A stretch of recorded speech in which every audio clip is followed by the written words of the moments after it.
Well, what can go wrong when you're trying to be on your stream?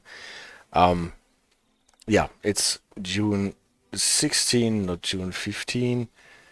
I finally managed to log back into my Epic game client, and as it seems, Twitch is actually picking up my stream. Good evening, AJ. Thank you for the first message on the stream. And Theodoros, hello, hello, hello. Nice to see you again. Today, though, that we are going back to Switzerland. As always, we are talking about playing computer games, so don't try this on real trains and railway installation. Leave those thingies to the professionals. And let's just enjoy looking into how things are supposed to be. Super Paul, hey, good evening. Nice to have you on the stream as well when we are going to Bernina. Theodorus, you don't like Bernina? It is an interesting route still, whether you like it or not. I have to say, the first time I started it, I thought, well, that's bad.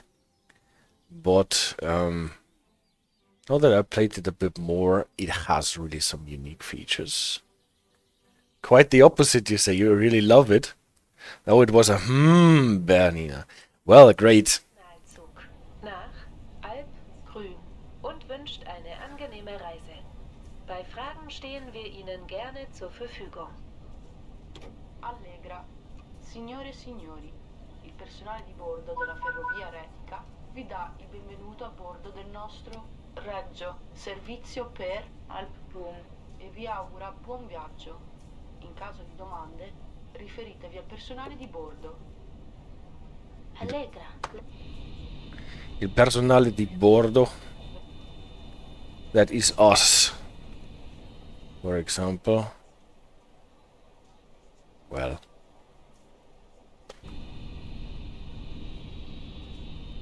Look at this.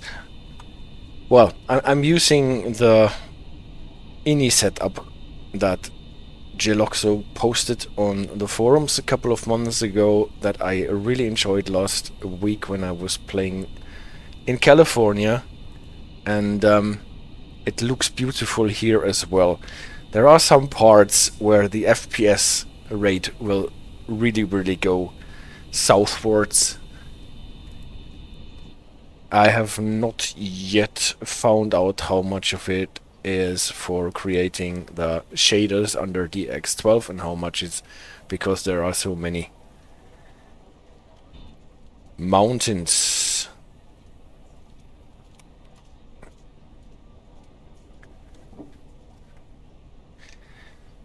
The train that we are running here is a nice one with a cruise control.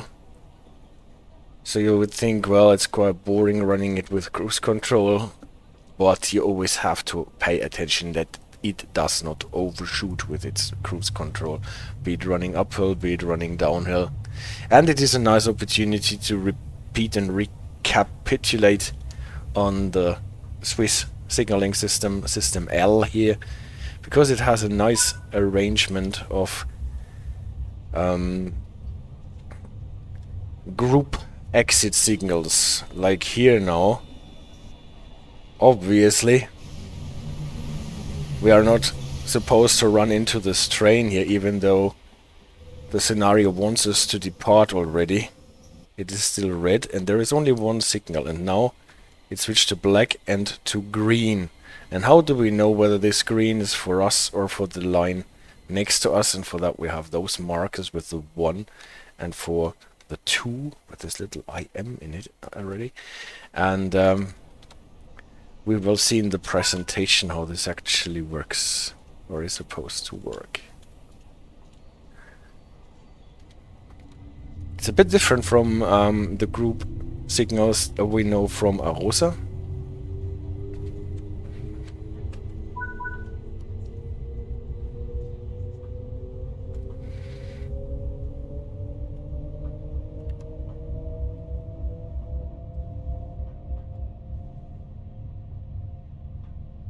and the downhill.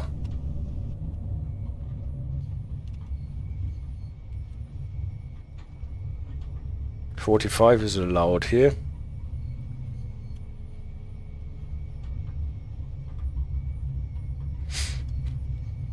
I'm still trying to figure out what is the best mix for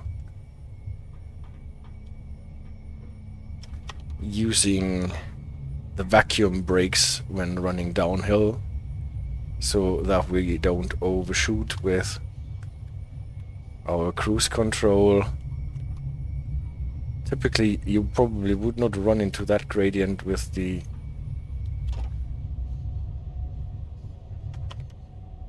dynamic brakes alone. It looks to you like the train is going super fast. Yeah, the thing is, the cruise control always overshoots a bit before it actually gets to the limit that we want, and so we only get driving over speed limit. And so when running downhill, it might be advisable, a bit at least, to have the vacuum brakes on. But that can end up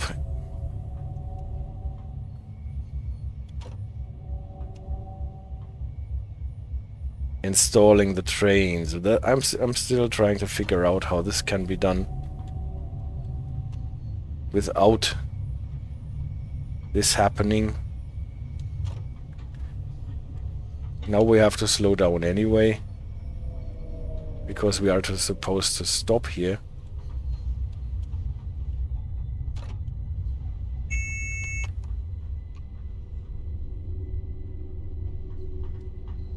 To have a view at Lago Bianco.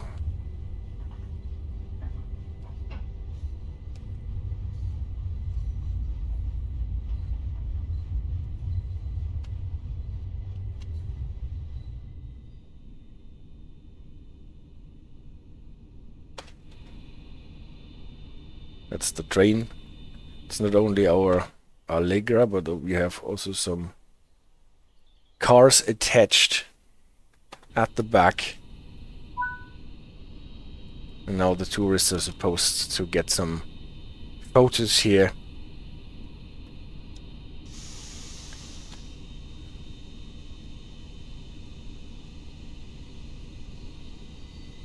So what is the speed that we can go for to drop into something? The scenery makes me want to do skiing, says Theodorus. Yes. The scenery makes me want to go paragliding across the snow.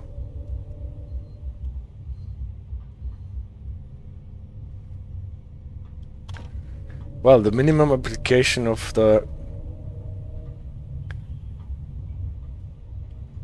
brakes is sometimes quite heavy.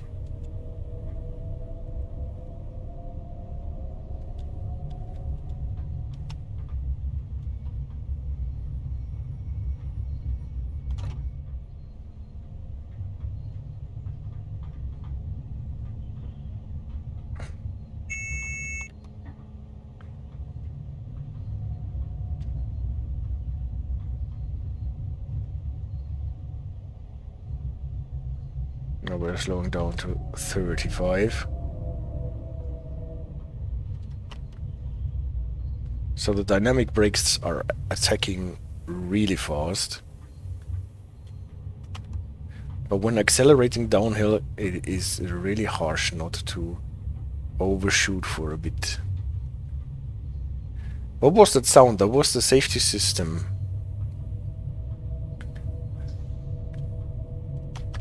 And not the ZSI 30, but the instrument light is a bit harsh. But the Sicherheitssteuerung, vigilance system, Syste, not Sie-fahr, but Sie-ste. Dropping to 30. We still have this notch with the 33 that we know from Arosa, even though I have not seen a limit to 30. free anywhere on this line here.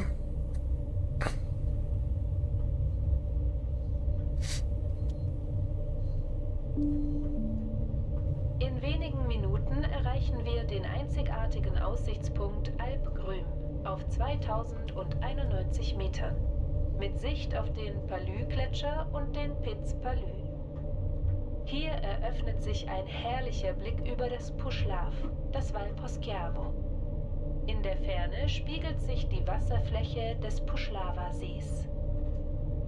Pochi minuti raggiungeremo l'esclusivo punto panoramico Alp Grüm, che a 2091 metri offre una vista del ghiacciaio, del Palù e il Piz Palù.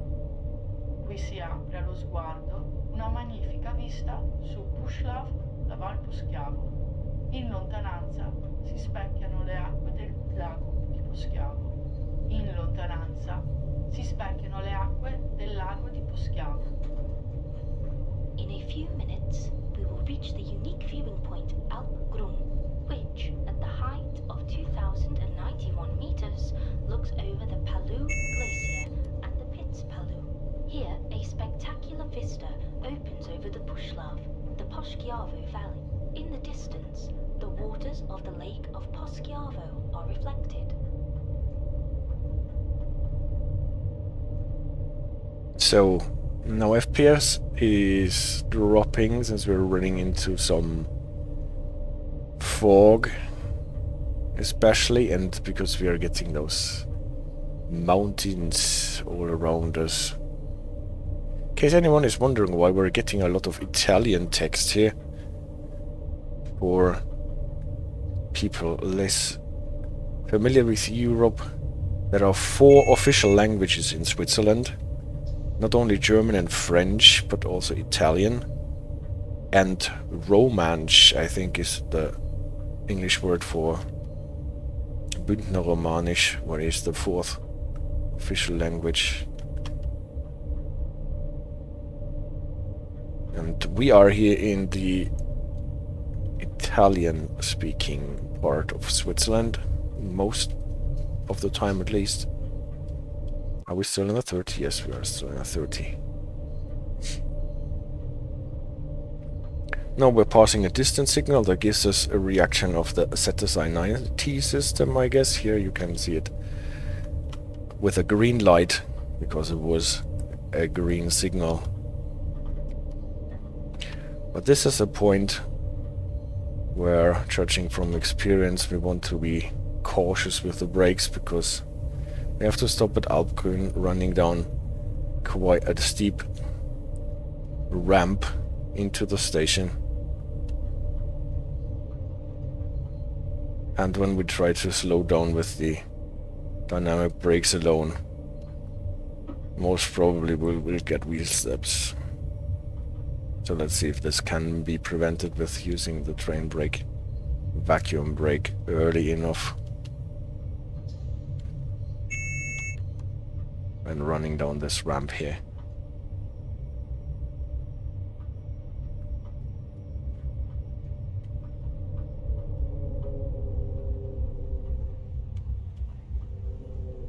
Yes, it can be prevented.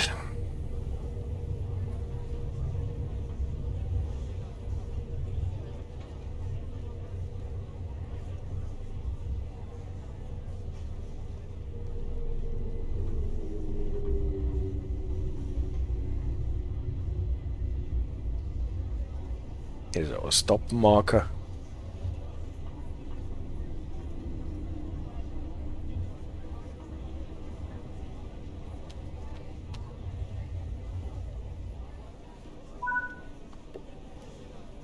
Now we're actually not supposed to open the doors, then we close them again.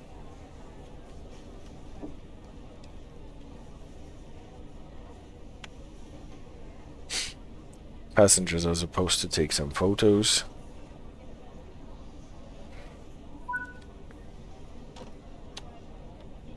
And then we're going on to the Stablini passing loop. It's a really easy... Oh, Spectre, good evening. Let's be a bit careful because we are passing the exit signal here. Again, a group exit signal, and we are on track 1. That is good.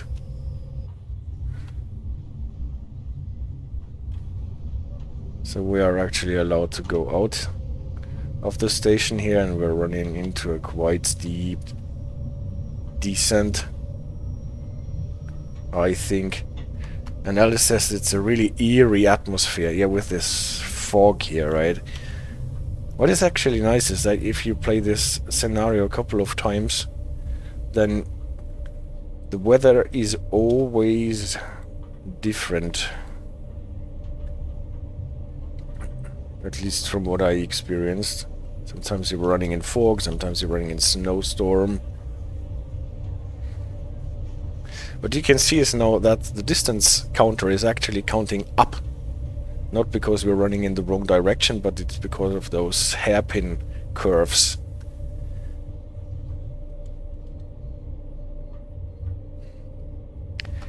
Theodore says German, Swiss, Italian, Swiss and English for the international tourists. Yes. The English is for the international tourists. Why they are not doing it in French, I have no idea.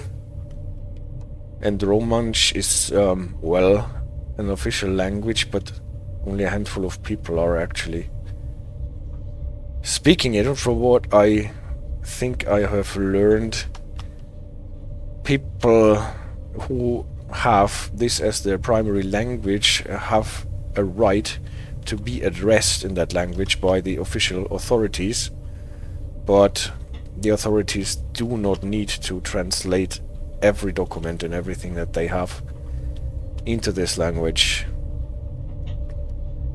Erica Kelly George, the distance counter in this game is total shit, let's be honest. Well,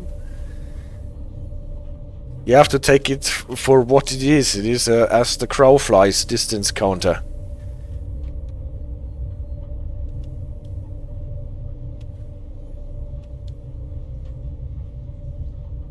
And now it needs to be...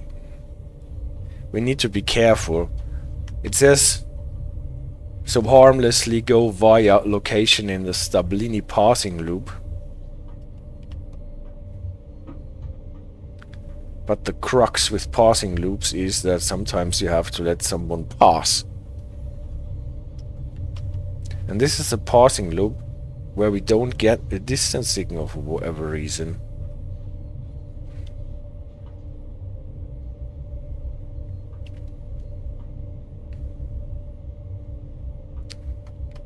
So we need to be careful whether we are actually allowed to leave the passing loop or not.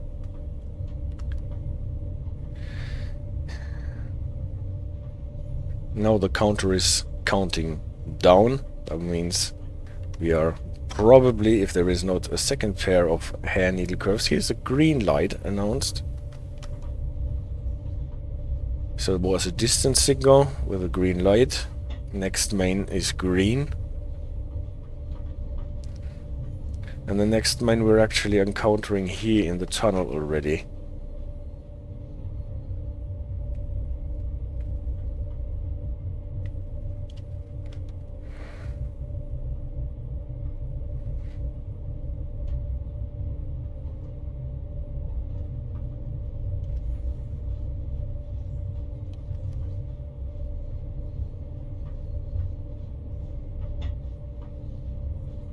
Now getting closer to this passing loop, you would probably want or would like to have a distance signal when going into the passing loop, but you're not getting any.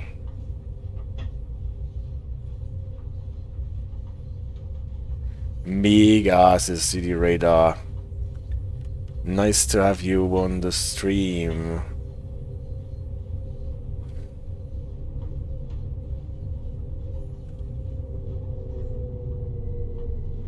Here into the passing loop, across a level crossing.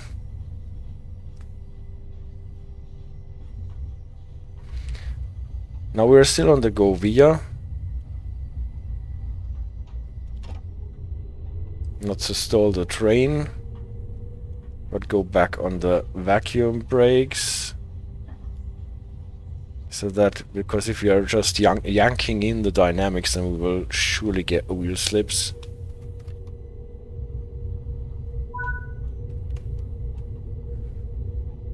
And now we're supposed to go to Poschiavo.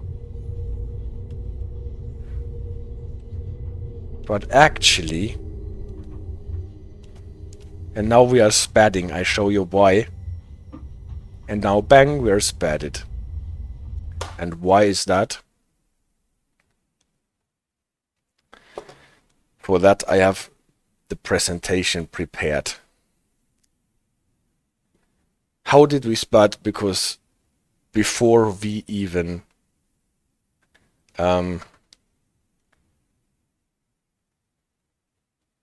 cool FPS, yes, because I'm running the enhanced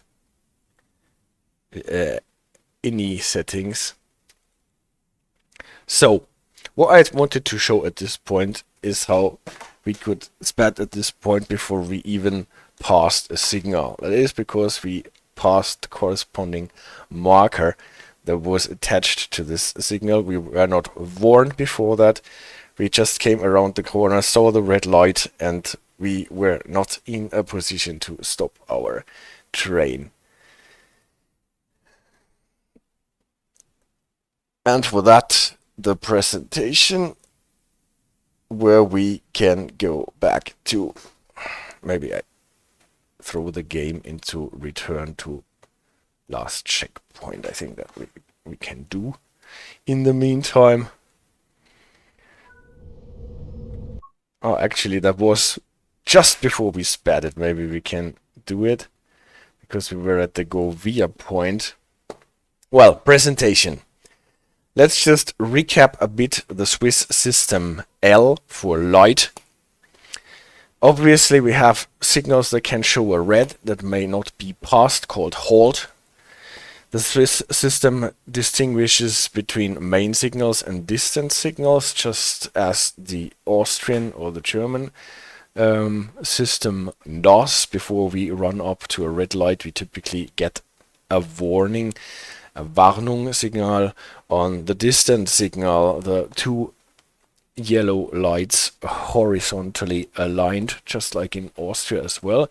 The Bremsweg between those two signals is in Swiss signaling always depending on the speed and other things. It is not as fixed as it is in Germany, for example, but it has a braking distance. Sometimes you get smaller signals that are repeaters. They look just like the distant signals, but you can see from the identification plates the main signal typically have capital letters A, B, C, D and so on for one signaling box area, and the distant signal that corresponds to the main signal has the same letter with an asterisk, and the repeaters get two or even more asterisks to mark them as repeaters, and you can see how the how manyth repeater it is that belongs to the signal A.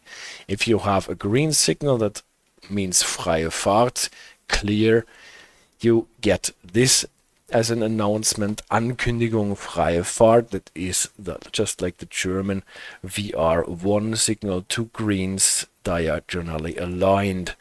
It can also be, especially on the narrow gauge lines, not be in a diagonal fashion, but in a horizontal fashion. It means totally the same. You can even encounter on a distant signal the same aspect that you encounter on a main signal.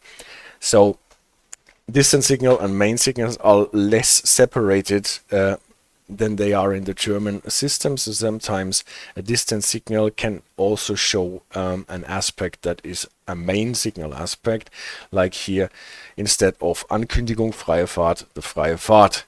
Whereas there are also signals that are actually main signals, but they can sometimes also show distant signal aspects, like this one here, for example. This is a main signal functioning as a distant signal. In this case, sometimes you have this, especially where the signals are in a shorter sequence, so that you do not have your full block in between, and you can use them for that. so that you know that this signal that looks like a distant signal can also be a main signal, or is typically a main signal. Without looking at the identification plate, you typically have this little thing on top of it telling you that this is a main signal. When we are getting to the terminus of our line, then we will probably see one of them. At least I have spotted one. What else is there to know? There can be a shorter distance than the Bremsweg typically. Then you can get this signal, the yellow over yellow, what means, yeah, kurze Fahrt, short run. It's a main signal. Again, you are limited to 40 at this point, or in brackets 30 on the narrow gauge lines that we are running on in our DLC here. So typically, according to the normal gauge rules, it would be 40. The reduced speed for the narrow gauge is 30 for the short track signal. We will encounter this a couple of times when we are running into those little stations on our way down. It limits us to 30 here on the narrow gauge, and we are warned that the distance to the next signal is short. This can also be in front of a buffer block that typically has this Halt signal on top of it. Announced on the distance signal, the short track signal will be with this one. It looks a bit like the German VR2 announcing a reduction to 40. Yeah, so if you read this like a German signal, it announced a reduction to 30, respectively 30 on the narrow gauge. Geschwindigkeitsankündigung, speed announcement on the distance signal to 40 or 30. Thinking of the Austrian system, this is not so super different there. The speed boards, so not the signals, but the speed boards work in a way like this. You get an announcement telling you what the speed will be reduced to. Then you can adjust your speed until you pass this sign, and from this sign on, the speed that was announced is now the speed that you have to go. This is called the distance signal, Vorsignal. This is the start signal, Anfangssignal. And then at some point you will get this one, not diagonally striped, but in a vertical fashion. This is where this reduction in speed limit ends. Obviously, you have to pass it with your full train. This goes without saying. Then, if you want to speedboard 30 is 300 kilometers, says Spectre. No. This is different. We actually don't get rid of the 0 here. We have the 0 still in the system. So we don't multiply it with 10. The multiplier with 10 is only in the light signals of the system N, where they got rid of the 0, not on the installed speed boards. If you have a speed board like this with showing a number and have those ears, like the corners, blacked out, and 200 on narrow. Yes, 200 on narrow. You can go 200 easily if you just release the brakes and let the gradient do the rest. You might even skip 1 or 2 hairpin curves on your way down. Yeah, with the ears, it is an increase in speed, and that is valid as soon as the train has passed the whole thing. Sometimes you get 2 numbers, like for, as we know that for passenger and freight, then it looks like this. So the limit that was once announced can also end within a sign that increases the speed limit. Sometimes we are running as a tramway because we are going through little villages, and then there is the road and there is not so much room, so that the trains and the road has to share the room that there is, and then we are relegated to be a tramway. Does the whole train have to have passed, or the locomotive? The whole train has to pass. I don't know a rule where it is enough that the locomotive has passed. And Theodora says, well, technically it still got you down the mountains though, yeah. But you have a hard time running your locomotive on the other end and go back up again if you're using the shortcut. Back to when we are running as a tramway. then we are subject to special rules that apply to tramways. It is announced by this sign. Again, this is the same ruling principle. We get a fore signal, a distance signal announcing, so nothing happens at this signal again. Then with the car on the diagonally striped sign, this is where it actually starts, and with the vertically striped sign and the car, this is where it ends. And in between we are running as a tramway. For us it is important to put out our rear view mirrors. Car in rain, car in jail, the city radar. Yes, easy to remember. Maybe not in jail, but broken free of the jail of tramway, being tramway. Signals as a tramway, you have to look out for position light signals. Those are the one with those row of lights. If they are horizontally aligned with 2 or 3 of them, or even one missing in the middle, then this is, as we have it always with the position lights, this is clear, you can go. The other way about, it is the closed bar position light horizontally. You have to stop here. Typically this is connected with crossings that are protected with traffic lights, stopping lights for the cars, and this is why the manual for this route here created by Rivet says that if you're getting this signal, you can rely that the movement, so your train movement, is protected versus the road traffic by stopping lights, showing red lights, so that the cars don't run into your flank.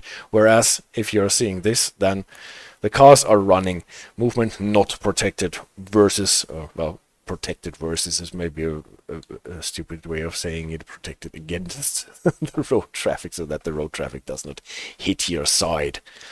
You can also get color lights for that, so that you do not confuse this with the color lights that are for road traffic. You have this sign underneath showing a tram and the arrows pointing to it.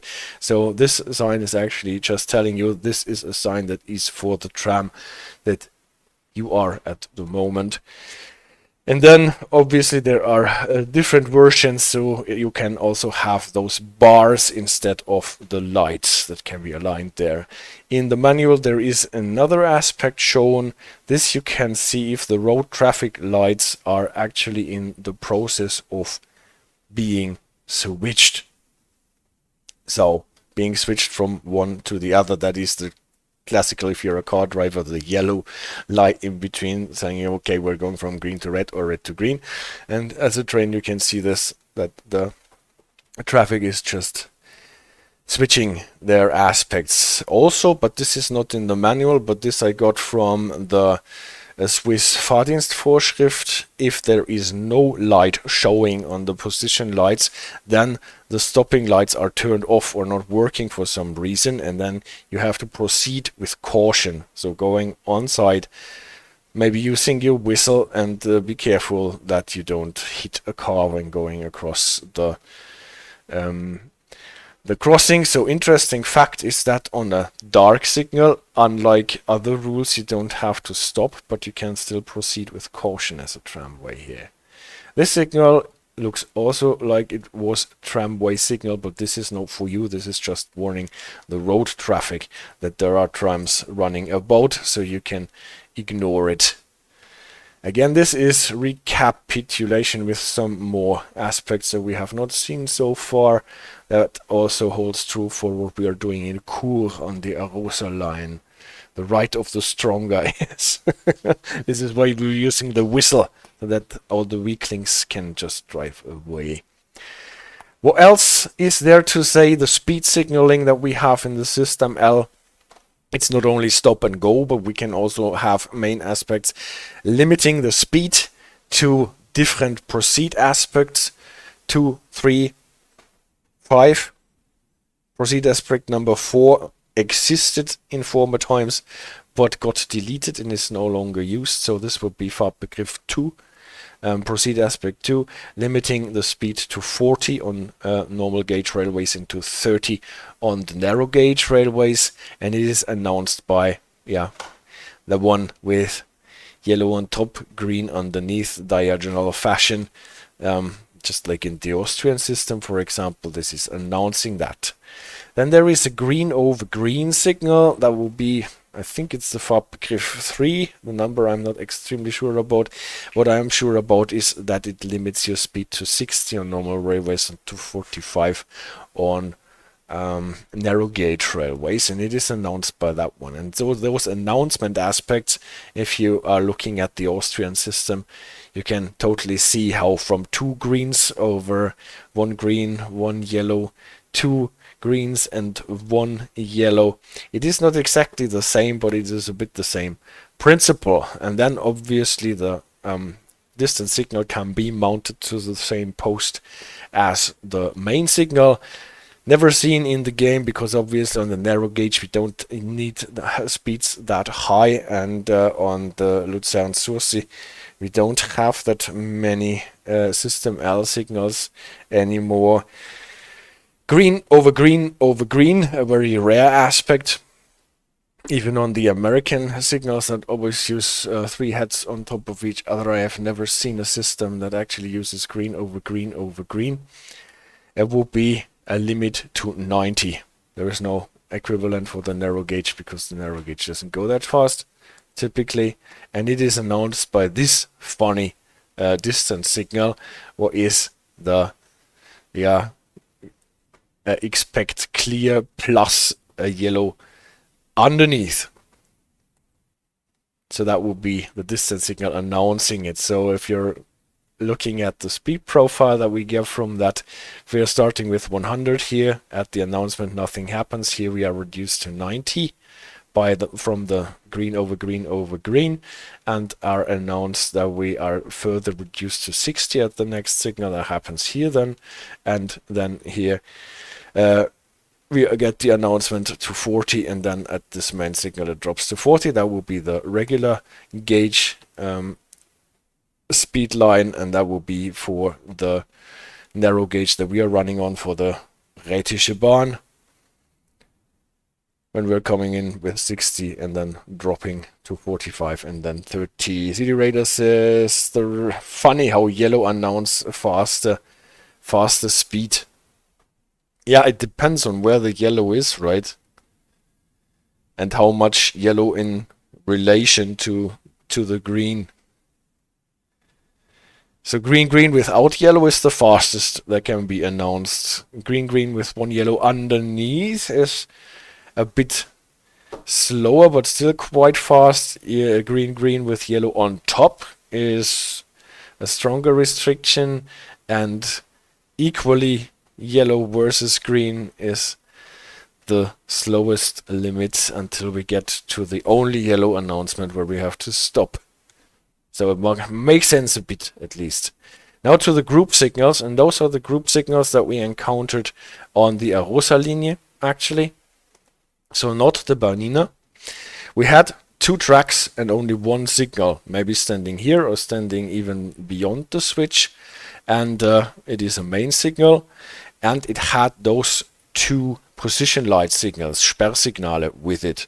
And as a train, we were sitting on one track and wondering whether the signal is for us or the train on the track adjacent to us. On the Arosalinie, we had those signs here, those red and white checkerboards. Sicherheitszeichen, safety marker, I think they are called, at least. There are some of those signs turned by 90 degrees, actually, in the rules, in the Fahrdienstvorschrift. And both lines, in this case, can have an repeater. You can see it from the double asterisk. This is a repeater, so maybe there is actually a distance signal in front of it. Although on some of the stations on the Arosa line, there are only repeaters, but no distance signals, actually. For what a funny reason. And those 2 are obviously on warning, because this signal blocks the proceed for both lines, so no train is allowed. And actually we can only go up to this safety marker, so no, not up to the signal, but only to the safety marker. As soon as we pass this, we rightfully SPAD out, because this is the point in the world where this red light is attached to and where we have to stop our train. And so how can we get started? By switching it to green.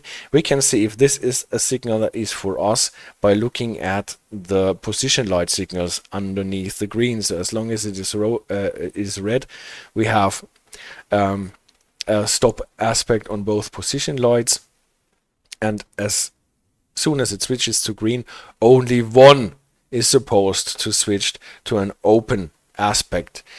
We have talked about this, I think, on the Christmas special stream, that there are some scenarios on the Arosa line where it actually switches both position light signals to go on the green, and that can obviously cause mayhem, because then both trains can go. Well, if the drivers are of the responsible sort, then they will look on or at the other signal as well, and well, just find out if there is a train coming on the other track, or call the dispatcher and try to figure out what it is. But and Spectre says, oh no, the jingle from the Christmas special comes to my mind. Well, this is actually traumatizing, the jingle from the Christmas special. Well, okay.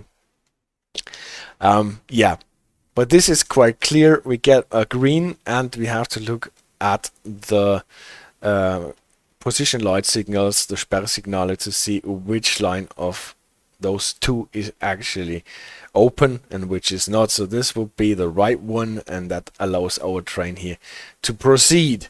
At the same time, what we have looked at the Arosalinie, where we can actually switch this by hand, was this signal white over green, maybe along the other way around, climbing or falling. This is the clearance for departure signal. That is the, well, entitlement for us to leave the station that we sometimes need from the dispatcher according to some operating rules. We have in Germany something quite similar. That was the Fahrtanzeiger, for example, and well, maybe not 100% similar, but from the same family at least. So this is not a signal that allows the train to go. So if we have a red light and only that one lit, we cannot go. Same goes for if the position light signal does not allow us to proceed, but it is an additional entitlement. So if we don't have this, then we could run, but we are still not allowed to leave the station.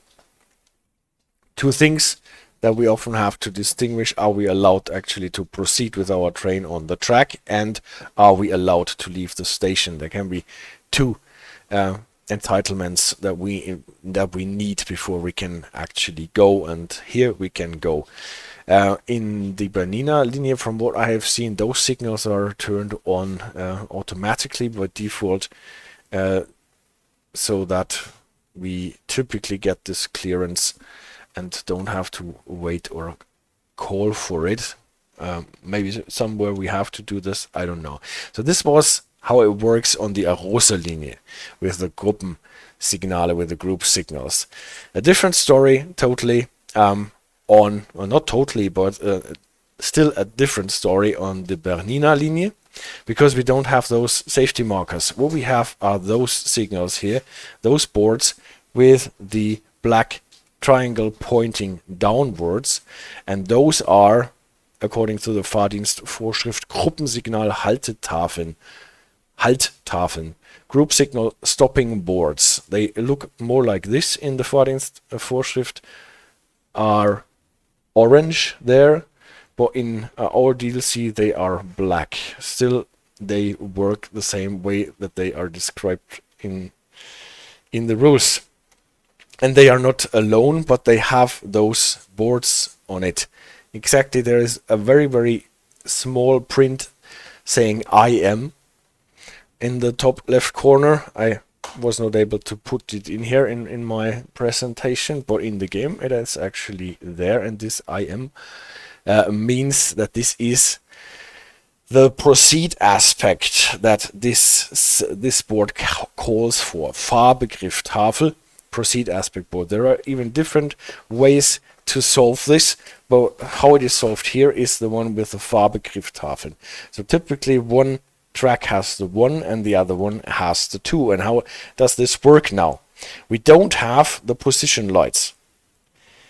What we have are for both tracks typically the clearance of departure markers that can be on or not on for both. It should be on for the one that you are sitting on if you want to depart, but there can actually be situations where both of them are turned on, so that you have the entitlement to leave the station but still can't run because the signal is still red. Don't know if this is something that should be not working actually, but at least in Germany you can see that sometimes that the Fahrtanzeiger is still lit at a red signal, so that you are entitled to leave the station, but you're not entitled to go onto this track, for example. So this does not help us. So if we are seeing this clearance for departure, it does not mean that we can actually go with our train. We have to get the correct proceed aspect that agrees with the number that is shown on our stopping board. And we just recapped this. We need a signal that can show more aspects than just green and red, so those signals have a bit of a bigger signal screen. If they are only showing a green light, then this is, we have just talked about this, a Fahrbegriff 1, proceed aspect 1, and that allows only this line here to proceed. Whereas if we with our train here are supposed to go, then we cannot go on Fahrbegriff 1, on proceed aspect 1. That is what allows this line here to go. But we have to, now we set it back to a red light. We have to wait for this aspect, what is the proceed aspect number 2. And that corresponds with our line. And funny enough, it works out that the line here can go straight across the switch, while we have to go across the switch where the switch is a curve, right? So where we typically have to go slower across the switch than the trains on the other line. So had we 2 signals for the exit, then this train sitting on track 1 would be started with a full green, with a high green, without any speed restriction, whereas we would be started anyway with a restricted speed, with this restricting Fahrbegriff that only allows us to go 40 across the switch here. And so why not make use of this by just coordinating those proceed aspects with the 2 lanes. So that is lines. This is actually quite an ingenious idea to do this. If this works out with all the safety requirements that we want to have is a different story. But this is why we SPADed here on our scenario, because we passed this stopping board at the red aspect. And Spectre says, wow, this is not very intuitive. I assume the cabling and control unit is not less complicated than with the solution at Arosa. Yeah, the cabling and control unit, I have no idea. If you can actually work in all the Signalabhängigkeiten that are working here, well, but altogether, if you have only 2 tracks, this is not a stupid solution. You maybe just have to connect the signal with the switch, and then you have to teach your drivers sitting on track number 2 that they don't start running on green, but wait for green over yellow. Level crossings I think we do when we are getting closer to the end of the service.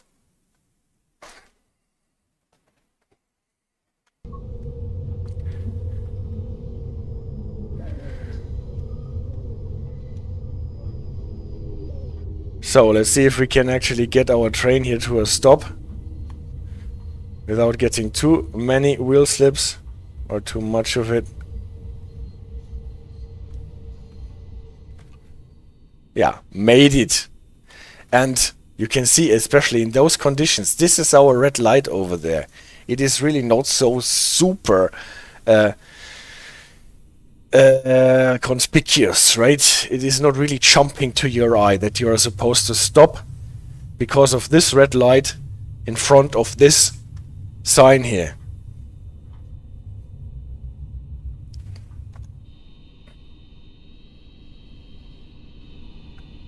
This is why You should always be careful with those passing loops, especially if they don't have any distance signals. Here is the IM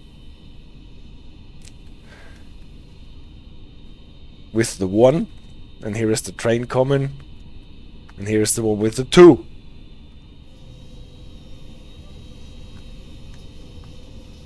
And the train that is laboring its way uphill is luckily going across the switch and passing us on the far side, where we have to wait for the signals to change. And actually we are getting a green light, and just quick check, this is Fahrbegriff number 1, and we are waiting for Fahrbegriff number 1, so that means we can go now.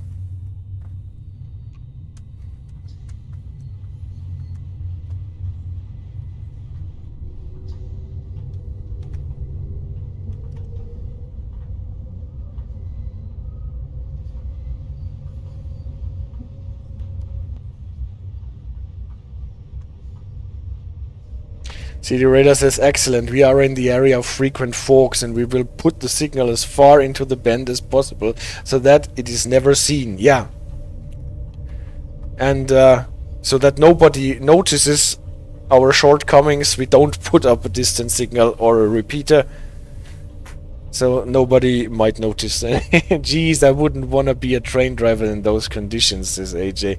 Well, but those are the things that you know after you have done it once. That'd be an accident in waiting, yeah. I really don't know why there is no distant for that one, or no repeater. It is not... Well, you can have no distance signal and no repeater, but this typically means that you can see it from afar clearly, so you don't need it. What could possibly go wrong, suspect? Yeah. What could possibly go wrong if we don't stop here and run into our single line downhill with 200? There won't be a collision because we won't make this curve here.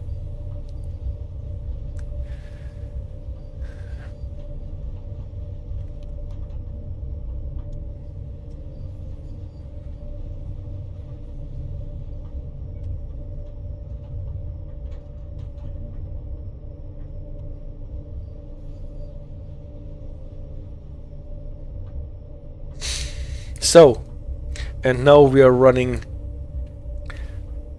downhill the very steep part with a couple of hair needle pins. Hair needle pins? Hairpin curves. This is what I was probably trying to say.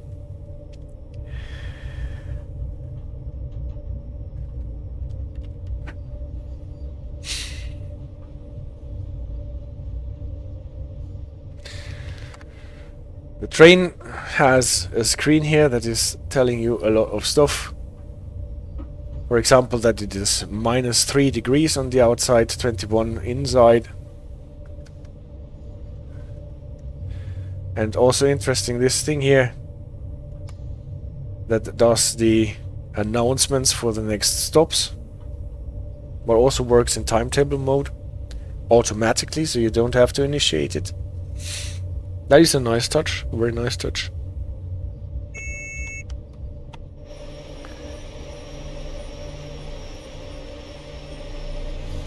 What I've always wondered is, do we not need to have red lights at the end of our train? Or are they just not in the model here? So we don't have a Zugende-Signal. And I have not found any spot on those cars where you can click on to put a lamp. Maybe I've just not found it so far.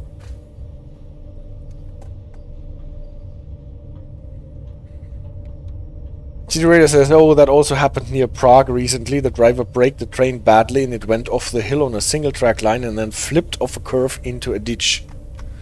Well, that sounds fun. I hope nobody was injured.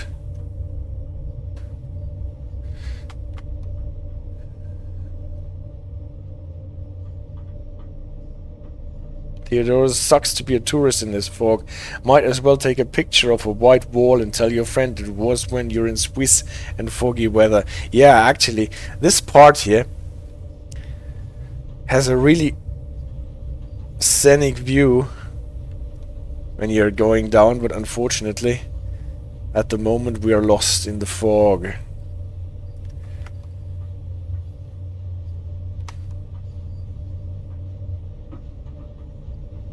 So I hope the fog will lift a bit so that we can show off more of this route. The thing is, the mountains that we cannot see because of the fog, they still limit the FPS badly.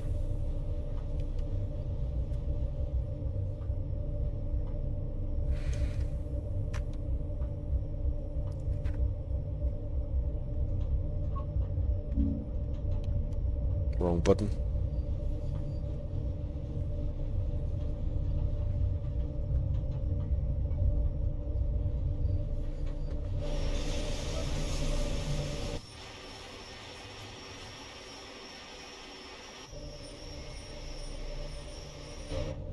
Vacuum brakes are screeching all the way down.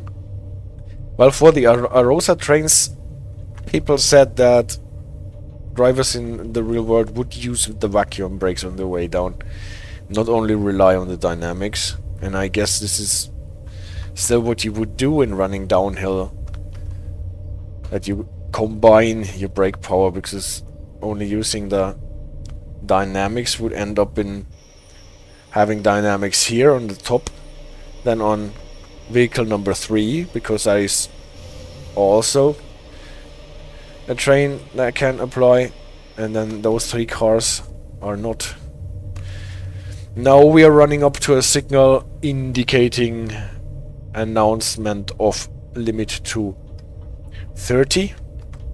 We have to probably acknowledge it. No ZSI here.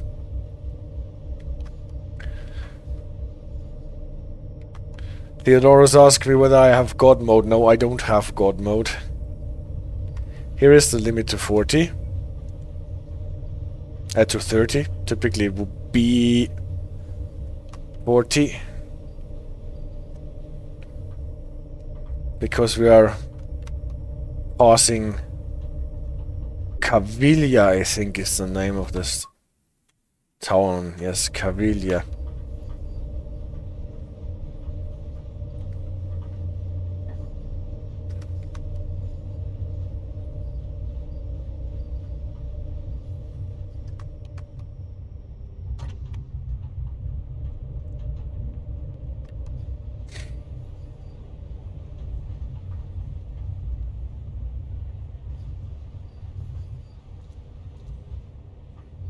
Release the brakes, otherwise we'd probably stall the train. That is a funny thing here. For example, you can totally see that there is a limit of 45 according to the speed line shown on our pause screen. But just for the fun of it, let's accelerate.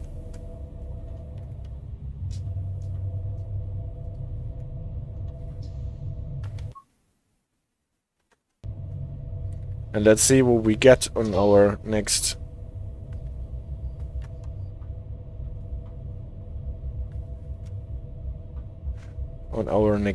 scoring point.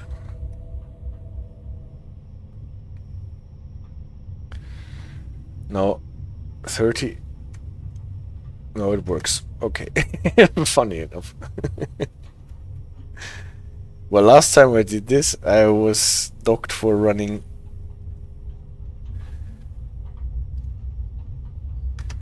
over speed limit. Well, anyway. Now going into the descent for 30 and trying not to overshoot. And I probably overshot again. That is the thing with releasing the vacuum brakes and applying them again. That's really tricky.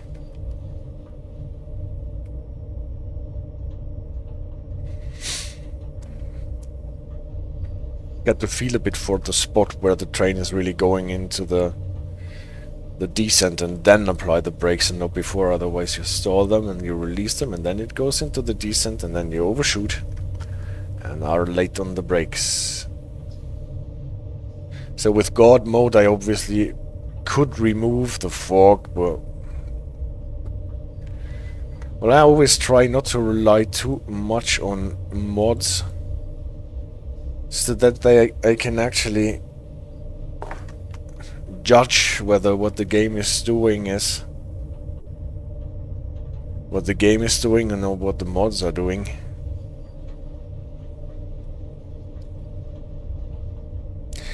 Only the ini twitches, but those I do not actually consider mods.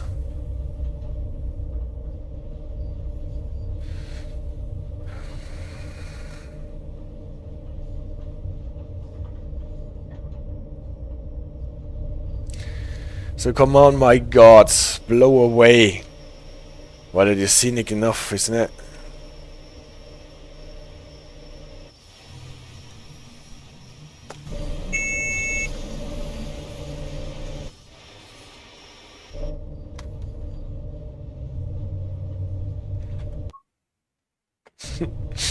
Interesting. So from what I remember, we will have a turn to the left and then a turn to the right in a tunnel. Yeah, all here behind this white wall there would be a great mountain panorama.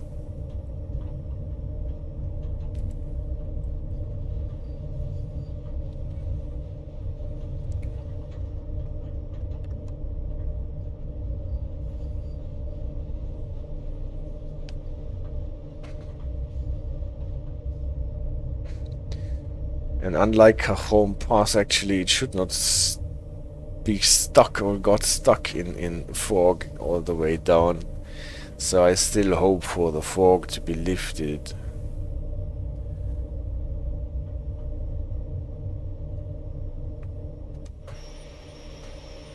Okay.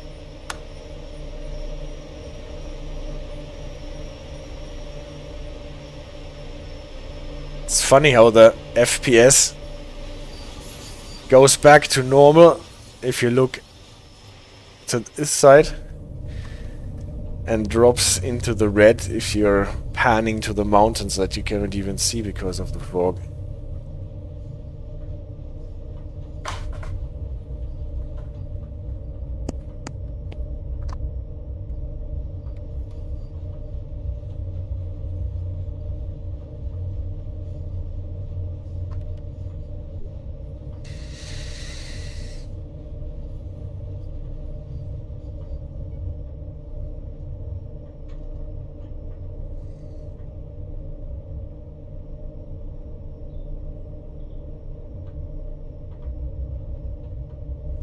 The next stop is Poschiavo.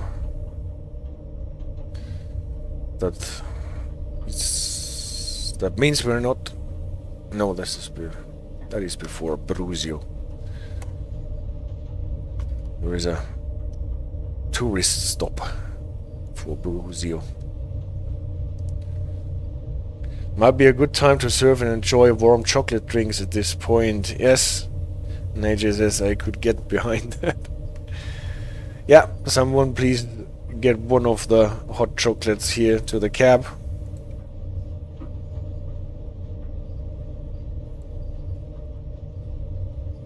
Unlike other trains, there is no cup holder, unfortunately.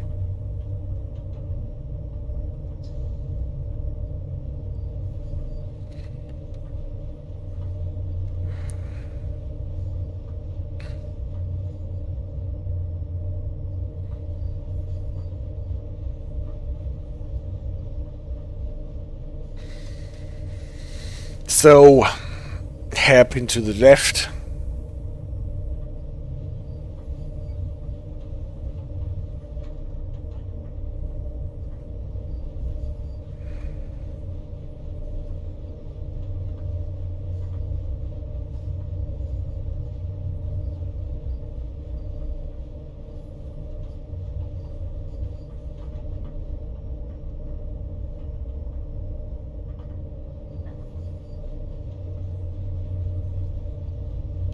Or is it actually the one to the right already?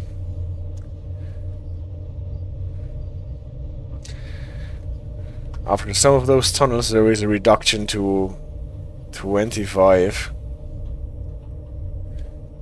What is a wheel slip invitation if you don't have your vacuum brakes on?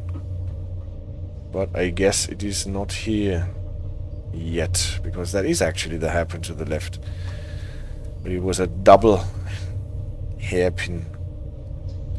Left, right, left. Now we're going for the last turn to the right, and now the mountain panorama will be on the right. Fortunately we cannot see it. Even when opening the window, we can't.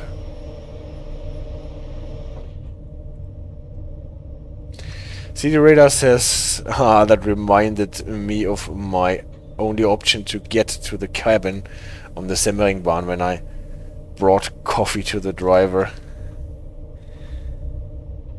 Yeah, you actually have the experience of doing this.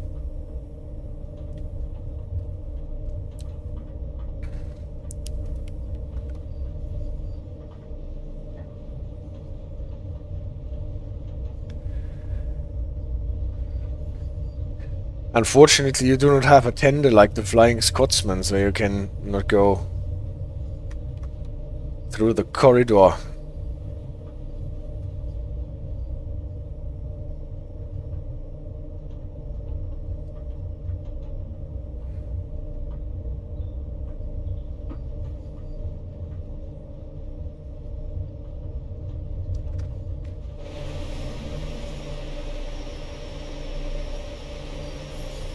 Can only see very, very faintly the valley down there.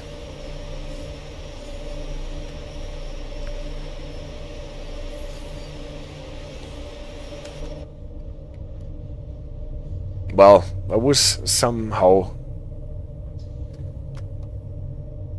to be expected that I get full fog on my whole run here.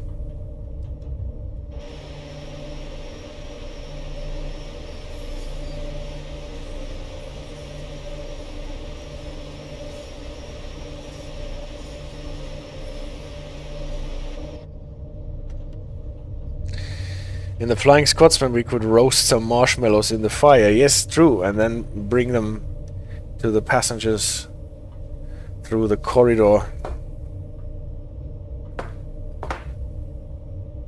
Maybe in the corridor it is so hot that you can roast the marshmallows there.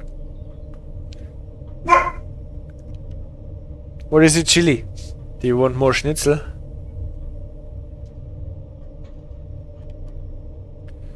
Yeah. We will go out later. We will go out later. And then you will get more schnitzel. Bratwurst.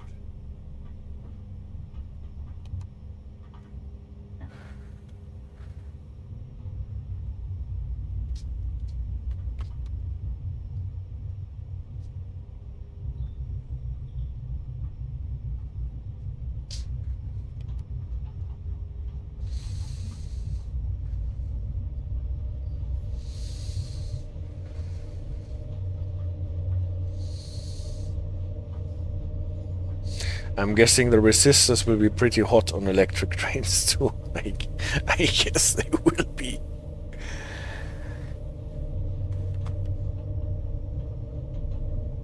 So, now the turn to the right, and there should be a tunnel now, shouldn't there?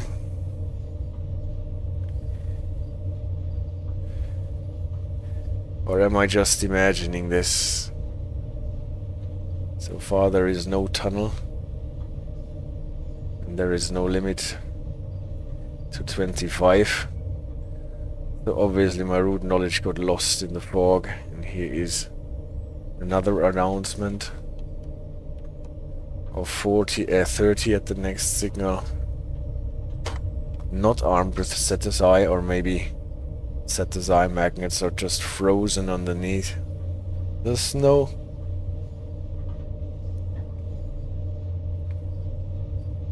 Actually, I'm sorry, you have to wait.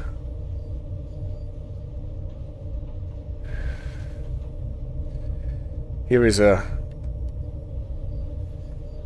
short run signal, limiting us to 30.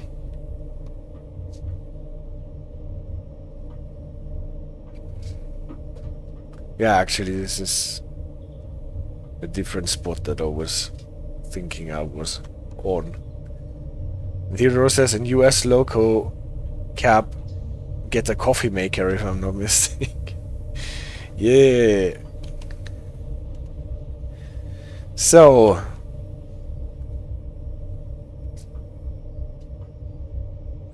what is this station here? Don't know. At least we have to prepare for stopping our train at the exit signal, or to be more precise, at the stopping board.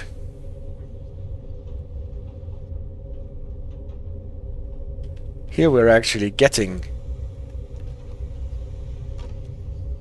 a repeater or even a full-blown distant. Still set aside, not reacting.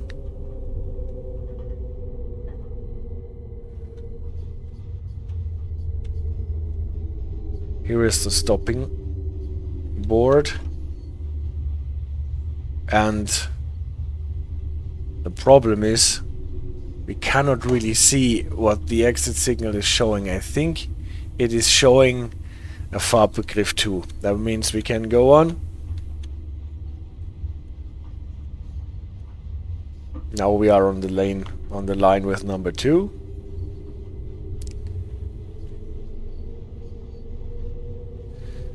So we can go.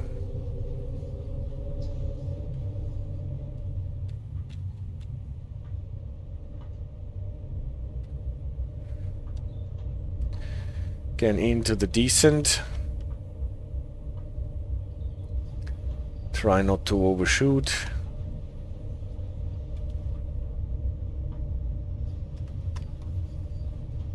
The radar says yes, and a microwave fridge in sink is pretty common on locomotives.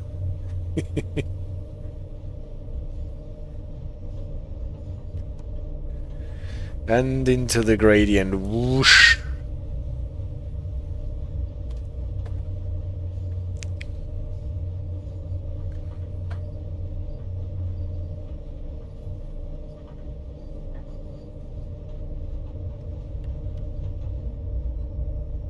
Yeah, but on the US locomotives they actually have toilets, haven't they? Unlike on the German ones. That would be a typical American truck.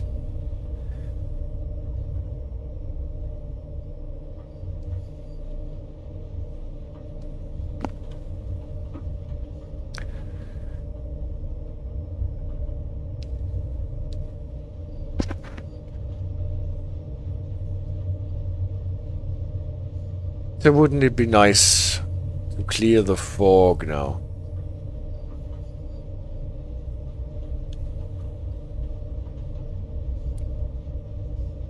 It's actually quite atmospheric. But for a change, it could be nice to see the mountains.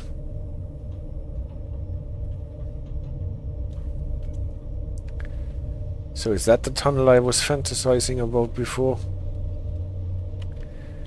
With a limited 25 at the end, or is it again a different one? It looks like a different one. Since we're going to the left, it is a different one, because the one that I was thinking of, we are going to the right, have the mountains on our right.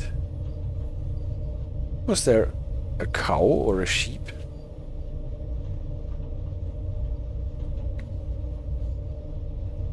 Silent Hill vibes, says Alice.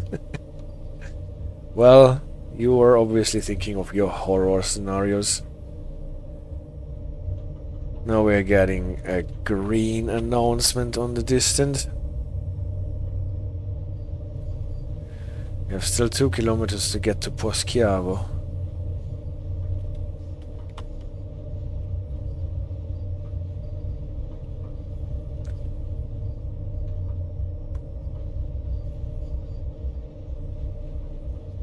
Here is the signal that was announced. Protecting the level crossing most probably. Does it say so? I'm not entirely sure.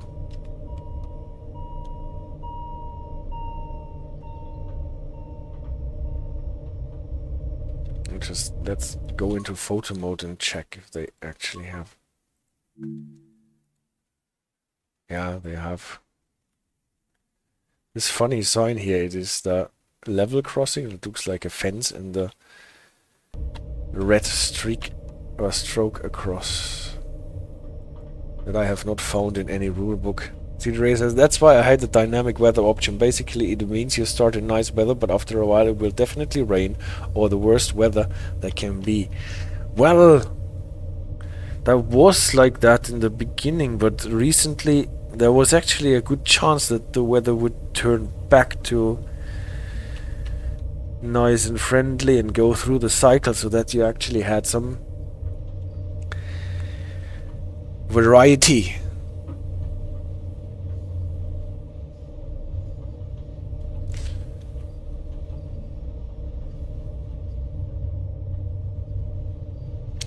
Rains in world, yes.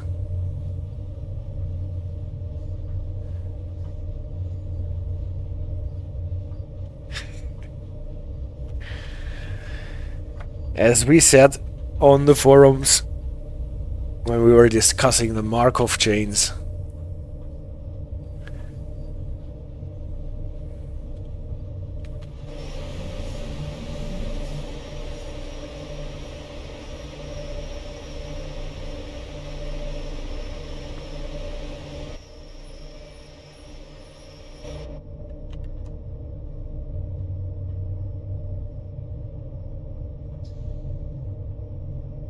Now we're getting some rain at least, or snow to be exact.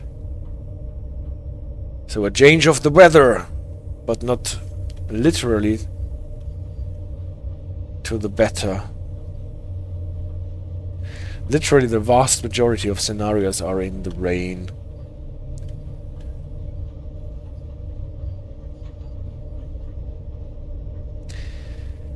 DTG thought, let's make it harder by adding rain and it will slip. Well, actually I like driving in the rain, and when it really works out so that there is no rain under bridges and roofs, and that you hear the rain on the cab. It's something that I enjoy. Also with, if the visuals work well with the headlights, sometimes you had, at least in former times, headlights that illuminated those white strokes from the rain visuals in a way that you could not see jack shit anymore. Yes, 10 FPS, but it is actually 7.5 FPS at this point, because we can a bit now see the mountain panorama. At least you can guess that it is there. And look at this, we're getting out of the fog here, guys. Finally. Look at those mountains. It's 10 frames per second, but it is beautiful.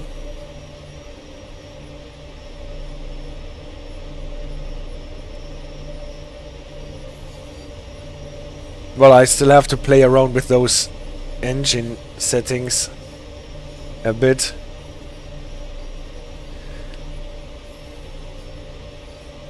This is where we will be going later.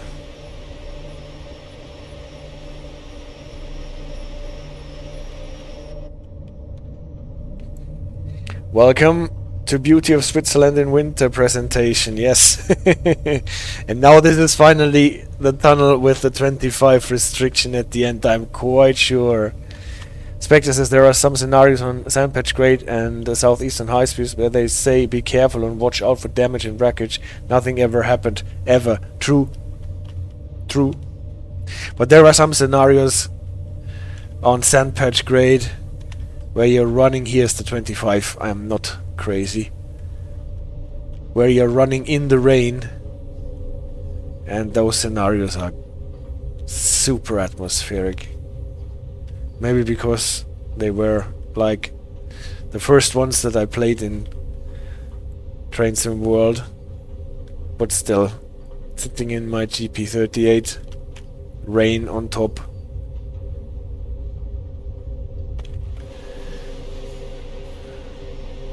Having no clue how to use the brakes.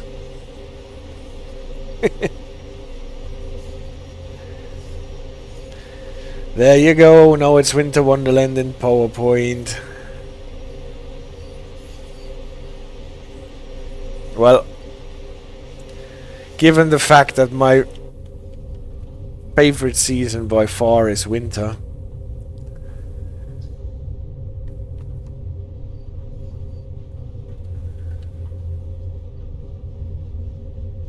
it cannot come as a surprise that I like this. Increasing to 30 again, since we are not a freight train.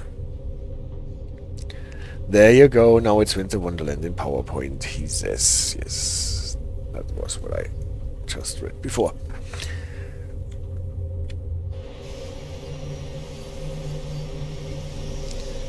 Looking at the mountains, 10 FPS. Looking at the other side still. Okay.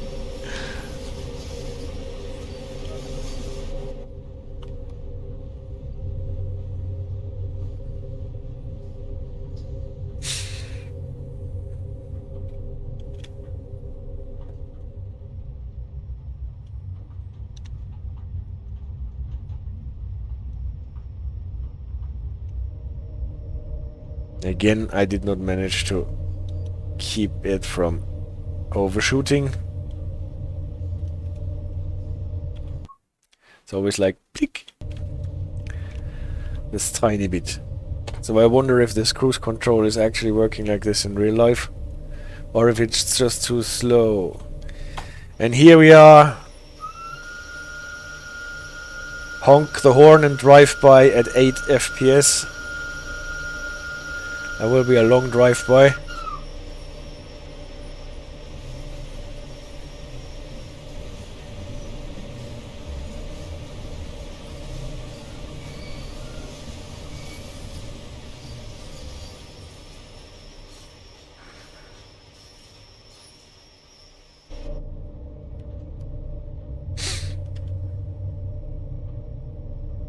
One thing for you, Super Paul. The couplings on this train are quite unique. Those are center buffered, but chain link, screw link couplings. They have the buffer in the middle and two chain link couplings next to it. So, still a screw link coupling, but with a central buffer.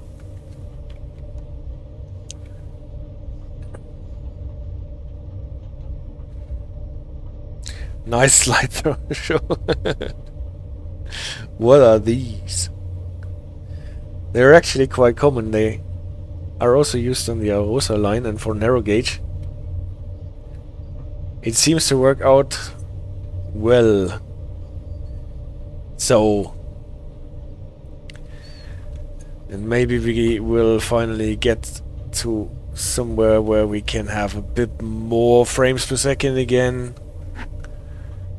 Again, this is not the plain vanilla game giving you frames per second of this kind. This is because I have those engine.ini tweaks running that enhance the quality a lot, and on some routes, in some situations, this leads to really severe performance loss. But still, it's worth it, and then try to figure out where this happens and what you can maybe change.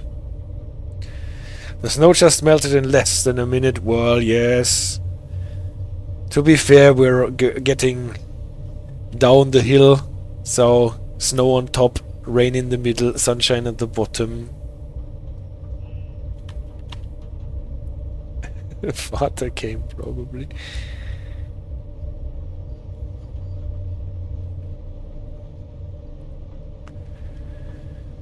So now actually we managed the steepest part. We are now down.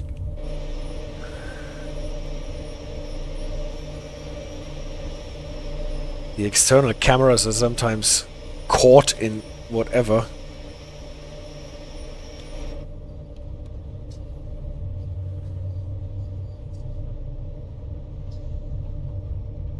So now we will be running through this valley of Poschiavo.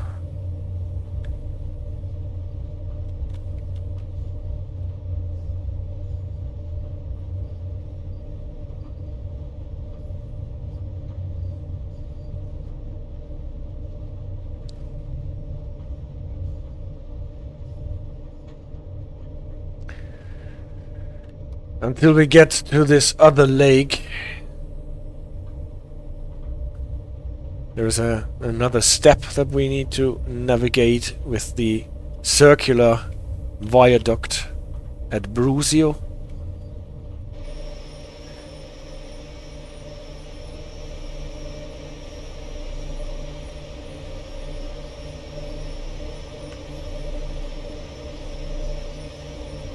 Which there was some sparks.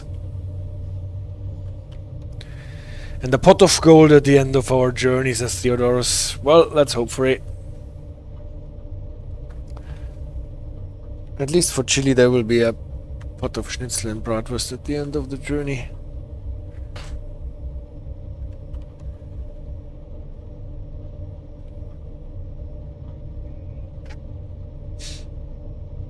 But it is still, yeah, at Poschiavo we can actually speed up a bit.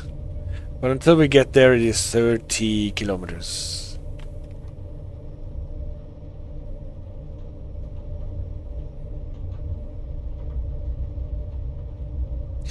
The worst FPS is always if you're in a valley and you have so many mountains around.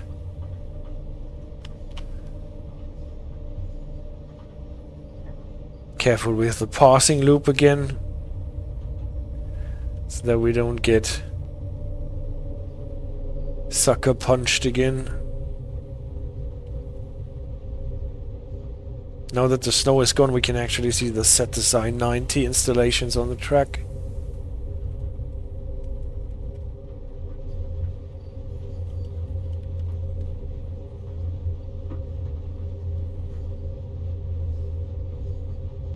Passing loop is actually quite long here. Maybe it will lead us into the whole station like this. And here, same funny thing again. If we're accelerating, bling, we're always overshooting. This time I did not even try to mitigate it with the vacuum brakes.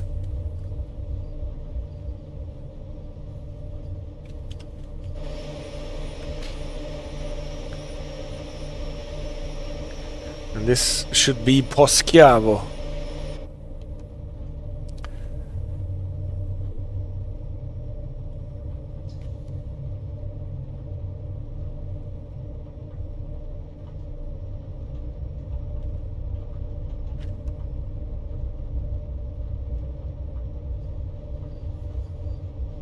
So we get expect clear. And we're getting a clear at the next signal, but with a yellow warning. That is okay. So the lower one is not a position light signal, it is a distance signal.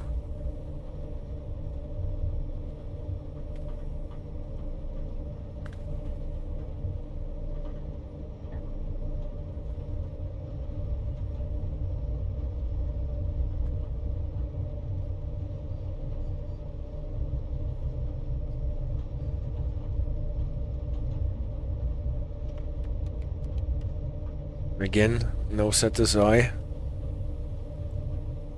It is on the vigilance system and the ZSI, yeah. But I'm not getting any response here.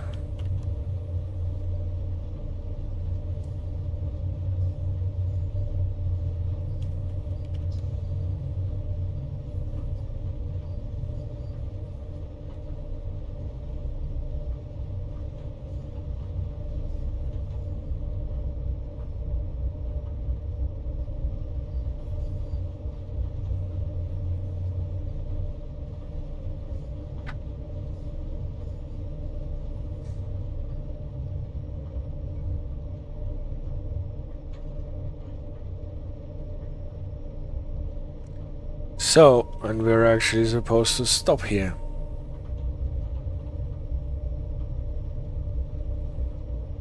Shooting down the ramp.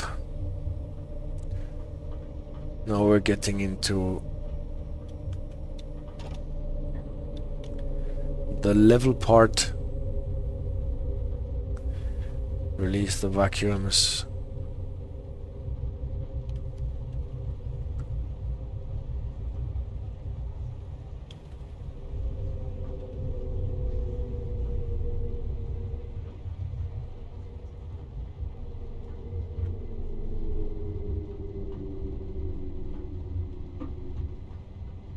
Yes, we're back at the civilization CD radar.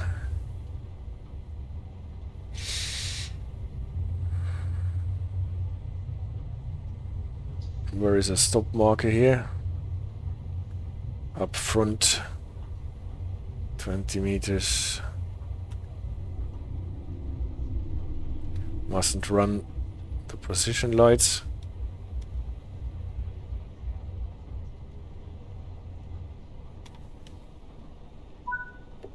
At least we hit the spot. Took us quite close to the position lights, didn't it?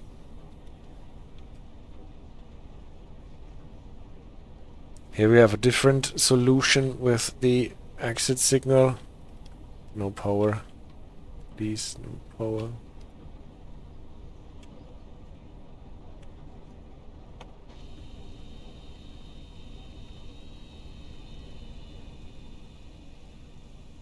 Here we also have one signal for leaving. Oh, here we have position light signals for both tracks. Where is the other one? Here. Yeah, well, it did not take us so close to it. There's enough room in between.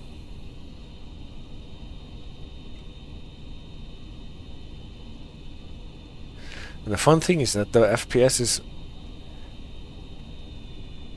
low even if the train is not running and you're just looking into the rain. And then there are some situations where they come back and are good. Alright, doors are locked, we are allowed to go, and the position light is also cleared. The position light on the left here is important. It sometimes takes a bit for this to clear even if the signal is already green.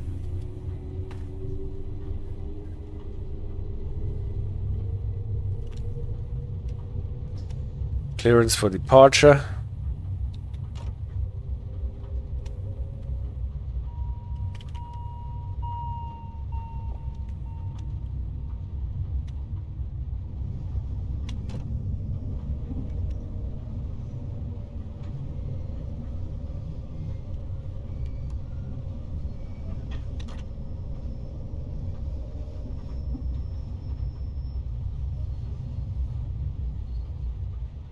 Train for the opposite direction has to wait for us this time. There is no way to not overshoot and not stall the train unless you're just going in and out with the vacuums. Or your power brake.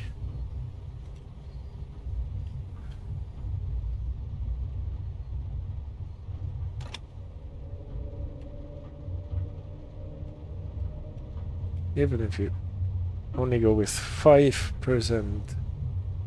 Well, here it worked. But this isn't the first time you're running in this line, right? No, but I actually started running this line 2 days ago, I think. Before that I was stuck in Peninsula Corridor, but then I thought I have to do something new.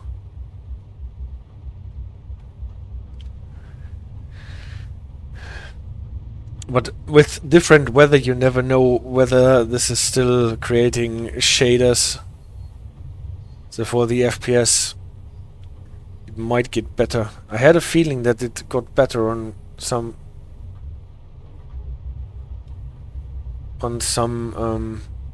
spots of the track.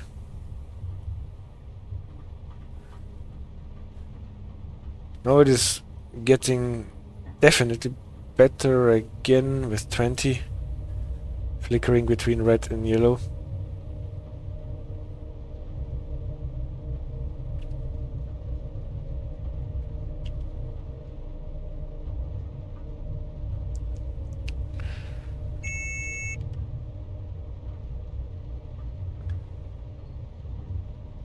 I really like how you can see the gradient in those parts. Yeah. Playing more or less only Southeastern High Speed these days, I now have all DLCs that add layers, including Steam and Diesel Rail Tours. Congratulations! Southeastern High Speed is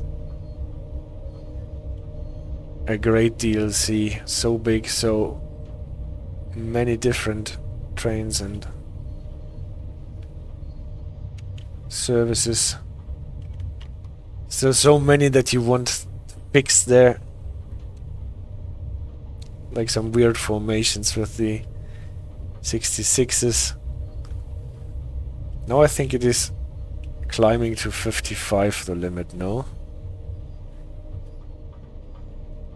Here is a stop on demand stop.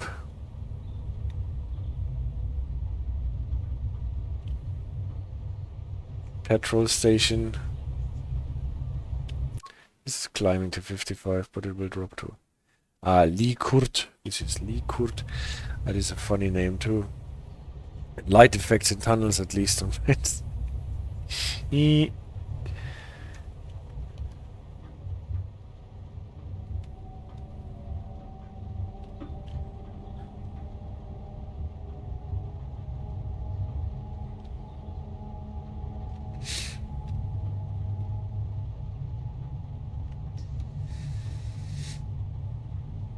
And we're getting, I don't know where this was again. And even here, yeah, good thing that it climbed to 60, so that we could not overshoot. What are these cars? What year is it?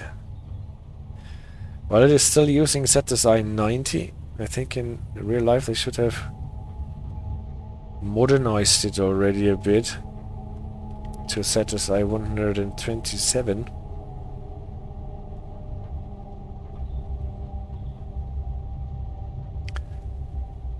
With cars, I actually don't know.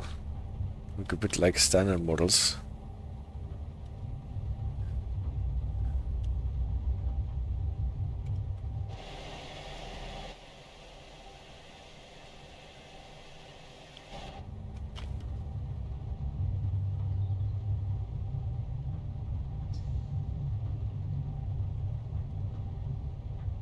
Was the limit to 45? Yeah.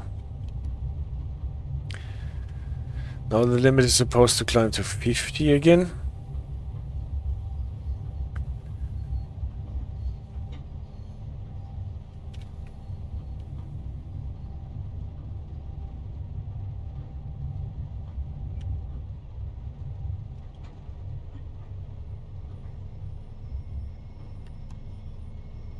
Some veterans reunion.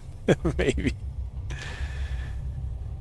So, if I use the vacuum brakes at this speed, we won't be able to accelerate at all. Now we have to slow down to 40 again, anyway.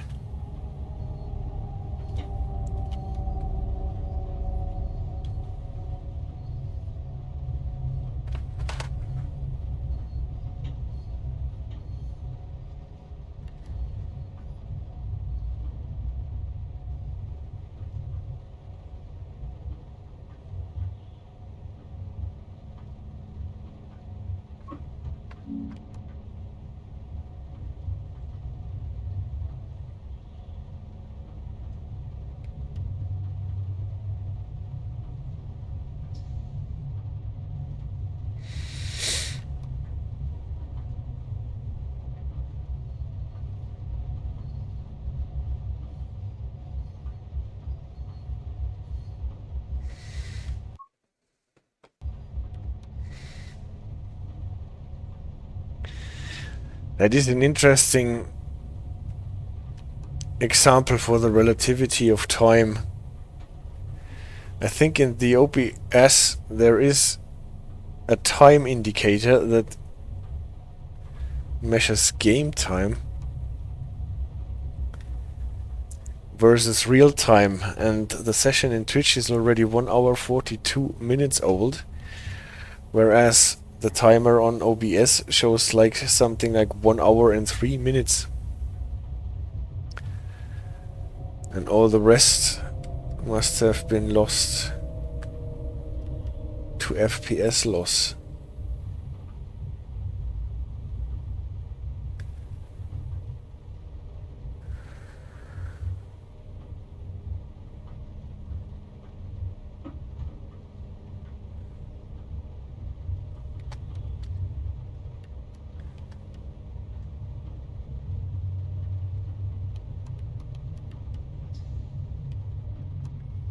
For what reason we are getting a penalty break here is beyond me. But we got one. You all saw. And I was even hitting the acknowledge button.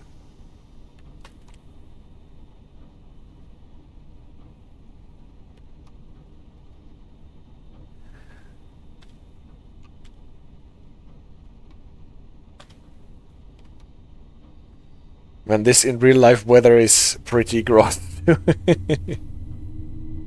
Well, maybe it will stop raining at some point. We got rid of the fog already. Yeah, if someone has an explanation for this penalty break that we go here, we passed. Well, let's let's look at it. Maybe we were on the wrong track because we got a Fahrbegriff number 1, but we were actually going on the straight track, so it must have been the correct one.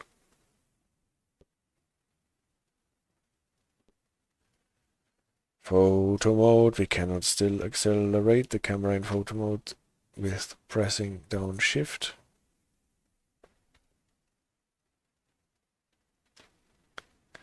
Hey, yeah, we were on 1, we got 1, and still we got stopped, maybe because it got switched to red, and then we passed the magnets. So maybe the magnets are too far away from the signal, actually. Here are the magnets, you can see them. So and if the signal switched to red, and then you're passing the magnets, maybe you are... And this is why you get the penalty break. Would the FPS be better if you only play and stream in 1080? Maybe, I don't know. I've played this route in different weathers, and then I had totally adequate FPS. I will still have to find out which of those settings in the engine.ini are doing it, and whether it works reducing resolution. A vicious circle, a vicious magnet in this case.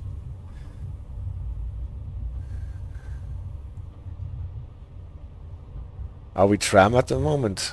It looks a bit like we're tram, but I missed the sign, maybe because I was looking at whatever else. So we have to stop at the Lago Poschiavo viewpoint. Alright. That's actually a nice trade here. Again, photo mode. Those people, not only is the collectible pizza here, but they have actually like their buns and coffees and stuff on the table. Even the cappuccino have those. Not this one, obviously, they are already finished with it, but some of them have those patterns that baristas do. Here. Let's see it. Looks like a mafia boss. And if you have snow here, then it totally snows over all their cakes and coffee cups and all the stuff. Then they're sitting there all snowed over and still enjoying sitting in the coffee in the coffee house or the street cafe. And one thing that totally needs to be animated, because that is an immersion breaker for me, are those flags here. How difficult can it be to animate them? It must be quite difficult, but not impossible, right? And sometimes you have the trees going left and right in heavy wind, and the flags are just sitting there, not moving an inch.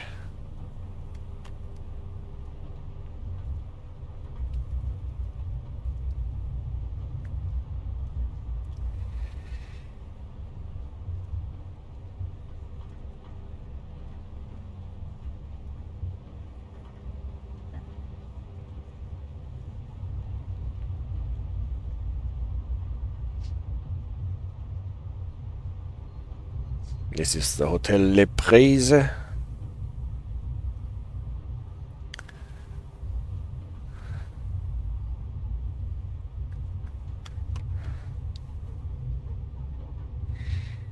case you wonder what this means, this name Le Prese, where is in Italian, if I'm not mistaken, something like the wall sockets or the outlets.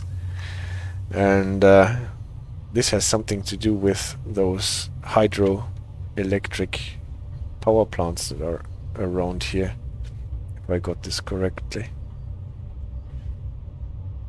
Now it is going to 35.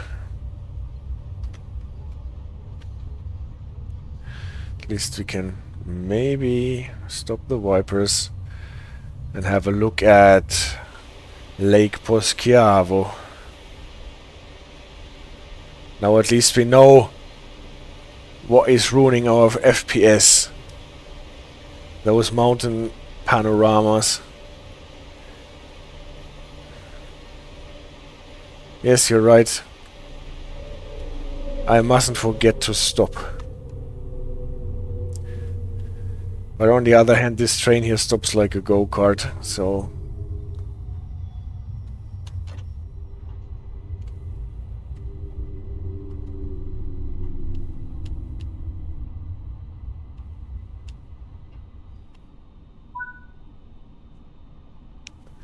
on the spot.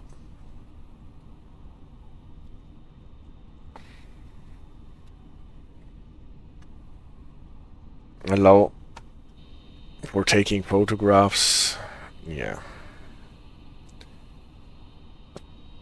This is okay to take photographs here.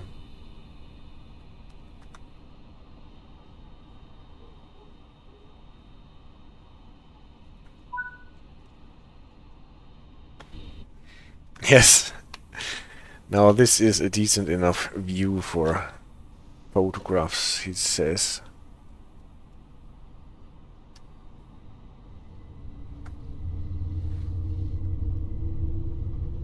What is the limit? 35.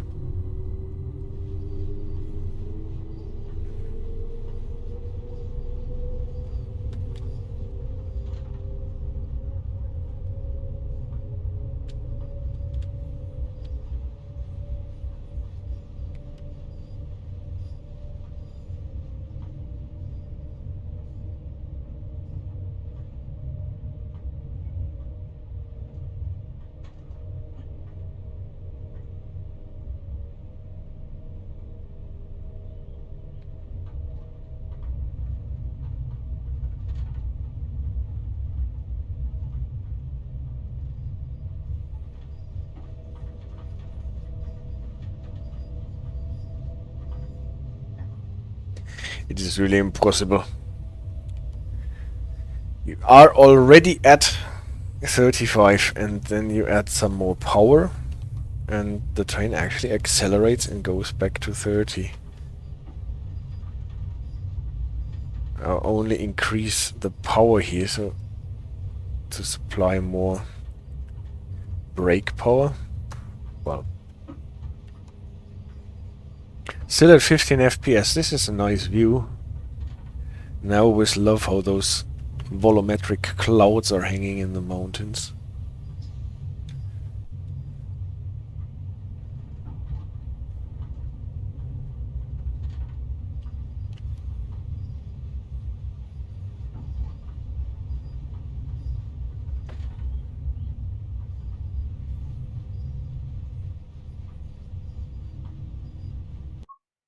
Yep.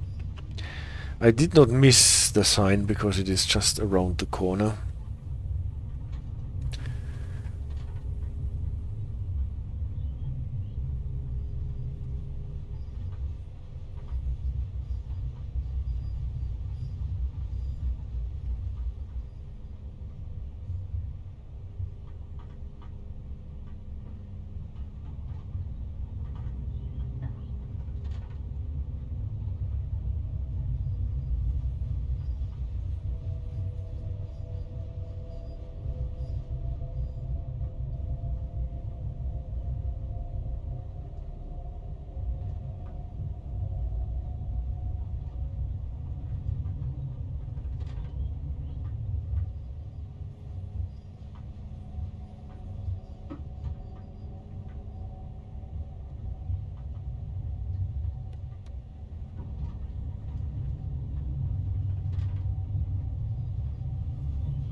But hey, it's just the water. A cold water city radar. Yes.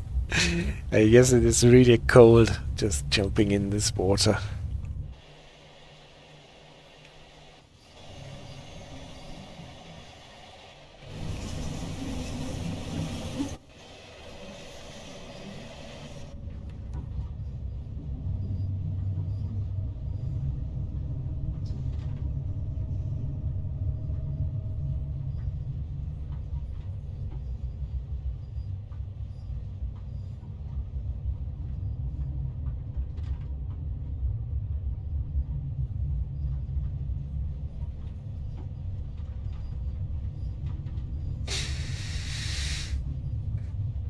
This signal has this triangular sign with it, telling us that the ZSI here gives us a warning even if there is a different aspect than an aspect that would typically give you a warning.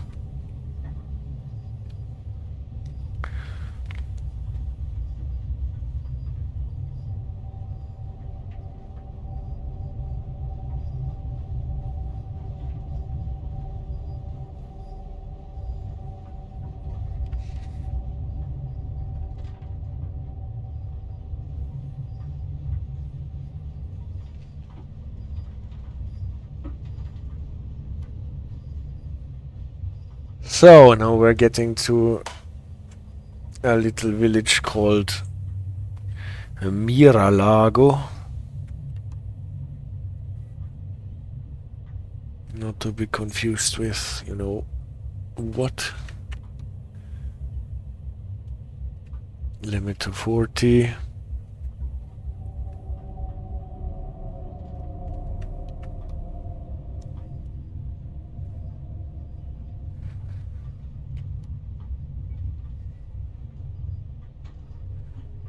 Limit to 30.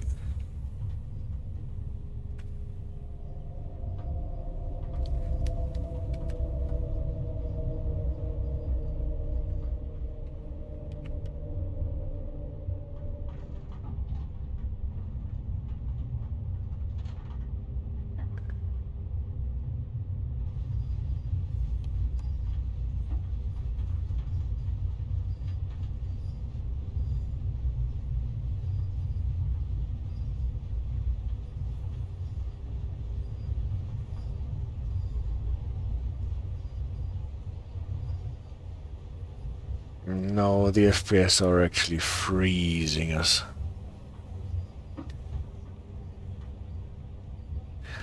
Yeah, I wonder whether the fact that I'm streaming is taking away even more performance.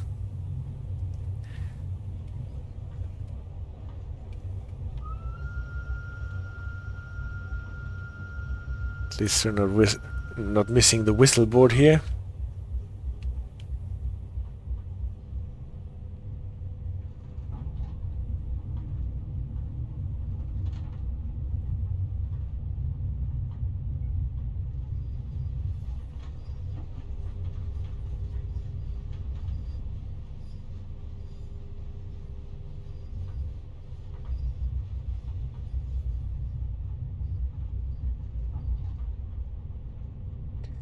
Like the scenery is Spectre, but driving at such slow speed is challenging, almost the West Somerset. Why did they not build a base tunnel with LZB in 250 maximum speed? Because then it would be as boring as Schnellfahrstrecke Kassel-Würzburg, I'm afraid. Well, to be honest, with better FPS, it is not so super slow. If I'm running with 10 FPS, then I'm probably running at a third of the normal speed.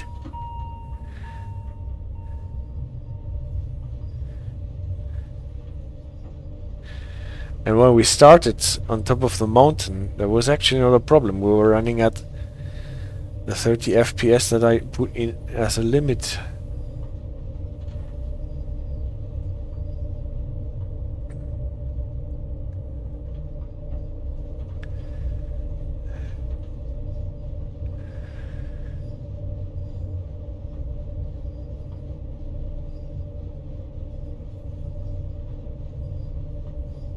And it's possible that actually the fact that I'm streaming is taking away even more performance at this point, because at least on this bit between Poschiavo and at the end of the lake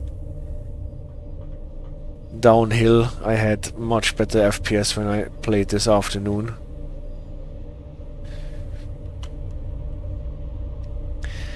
And CD Radar says a base tunnel could not rise that high in such a short distance. It would have to be a toothpick. Yeah, you would just go into the mountain and then come to an elevator, and then you get taken to the top. Wait, we're still at 30 here again. Yeah,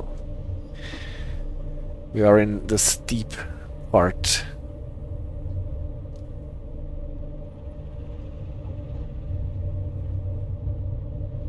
Brusio viaduct.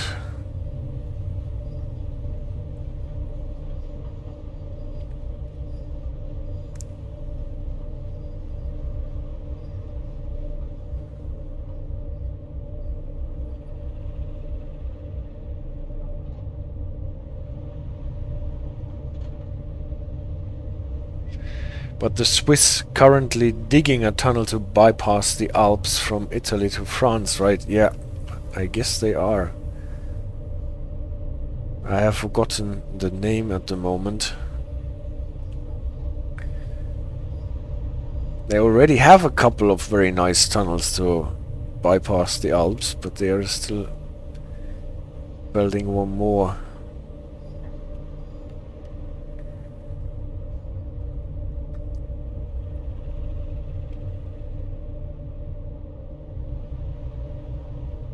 And now for a change, some more fog.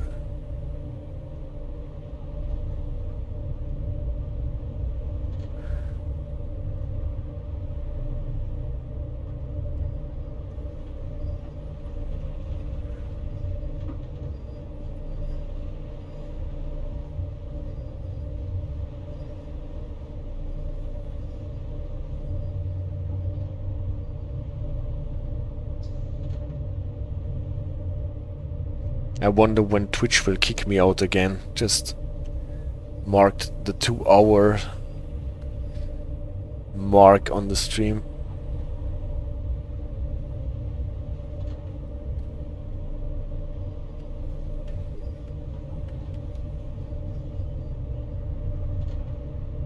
But in general, I really like it if those routes take a lot of time to navigate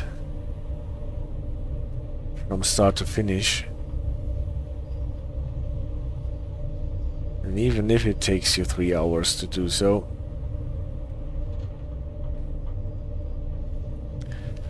and you really got or get the feeling that you did some kind of a journey.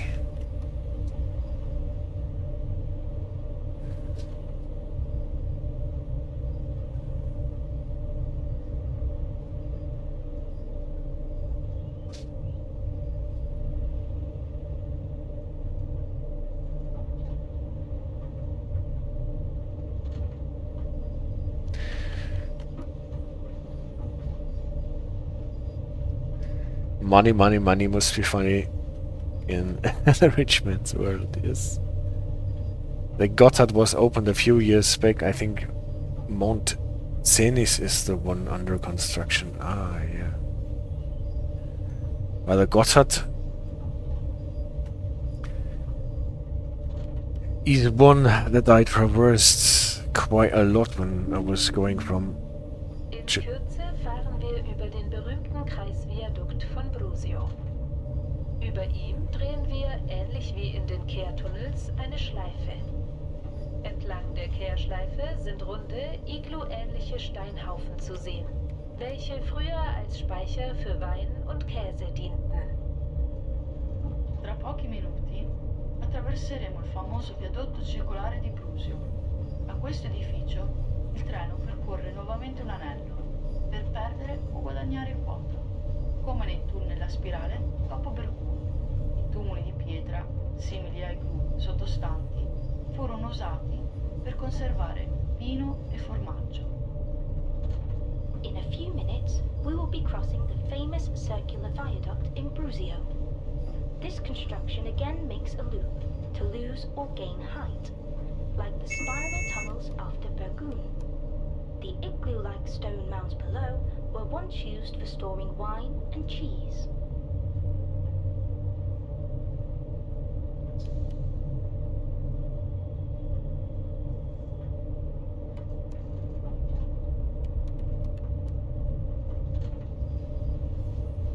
So, now we're going to the circular viaduct.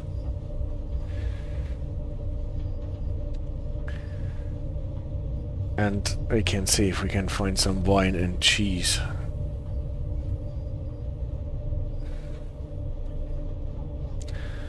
Well, the FPS recovered a bit. Short track warning.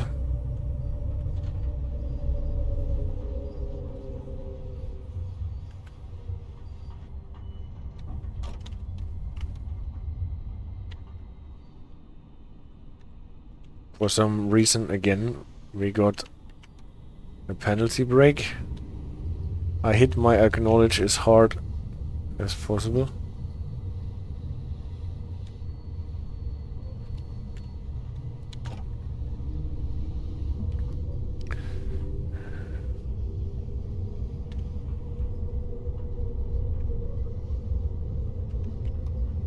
So, I will get towards City Radar Road as soon as I managed not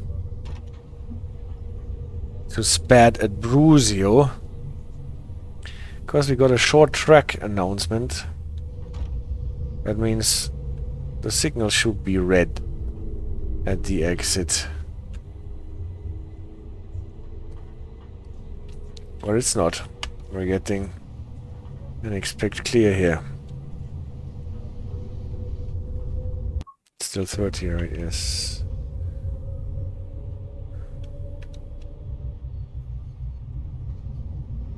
And now 2 and the corresponding aspect.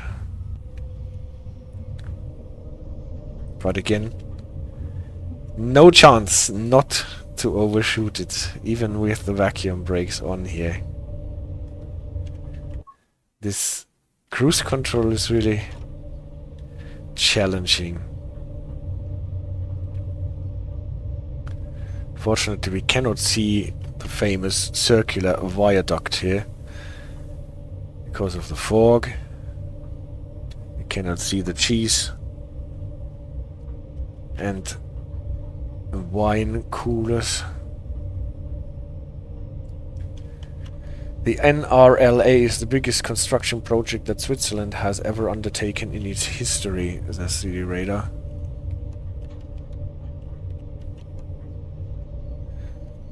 It comprises the Lötschberg Base Tunnel and the Gotthard Base Tunnel, the longest railway tunnel in the world, and the Chenery Base Tunnel, with the opening of the Chenery Tunnel.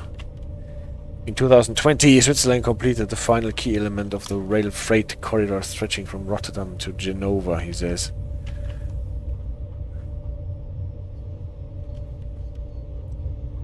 Yeah, I remember something like this in Construction News Channel, the tunnel regarded as one of the Europe current mega project.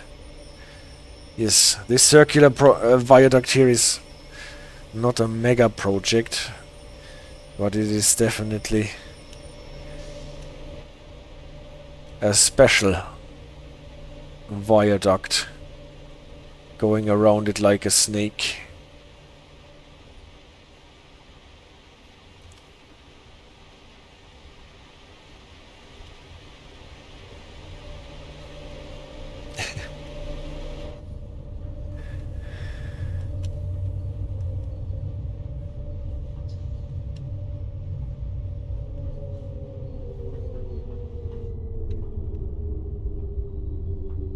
I see the radar is talking to our passengers.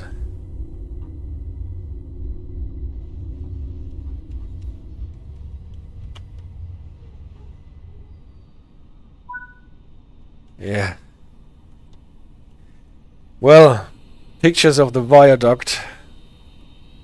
You can see it a bit in the fog. Wine and cheese is out. We go on. Take your pictures elsewhere, please.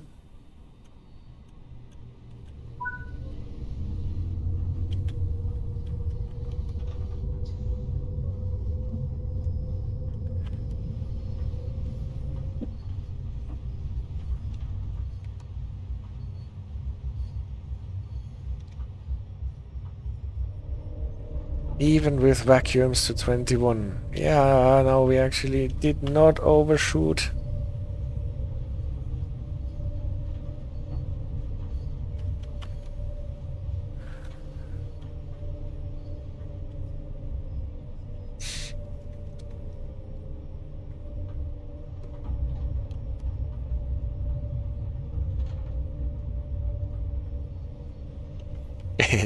Cedaria says I don't, some random net site said this. True enough.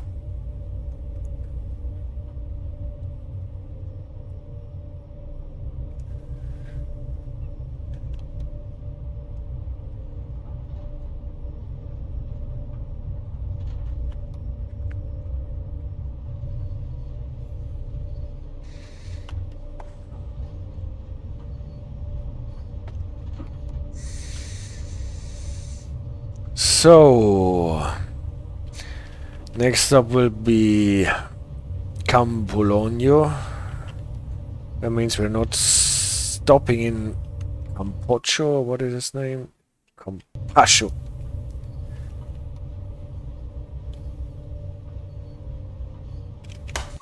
We are still limited to 30.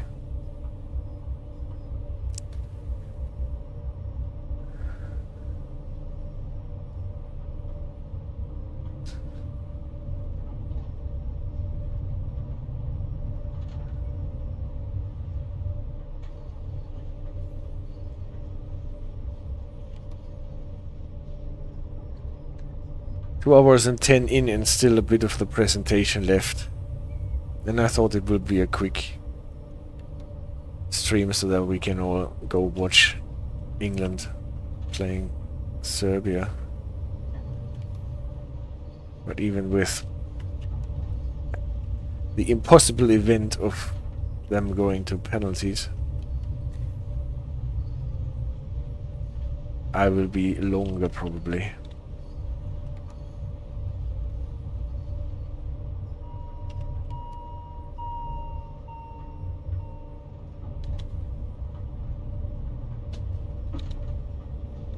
This is Campocologno. Here I remember this stop because it is quite tricky when you're doing the uphill run, since it is one of those stops where you're actually stopping in a gradient. You can roll backwards quite easily.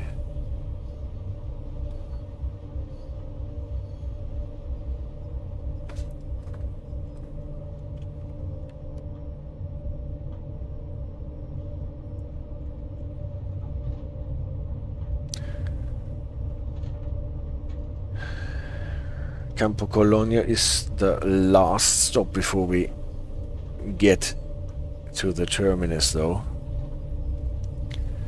So there is some hope that we can finish this stream under 3 hours. The FPS drops really dragged the time. Yeah, it did. Definitely. This is what made it so hard to coordinate our Ebola emulator. Because time just gets stretched with performance losses.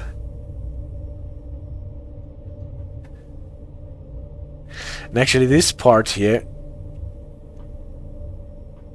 uphill, I played this afternoon with 30 FPS all the time. Maybe it's still a thing with streaming. I have to read Geloxo's post what I can do to enhance performance with the settings that he proposed, because they really enhance the game a lot. But if you end up with 10 FPS all the time, then it can be challenging, even without the fog all the time.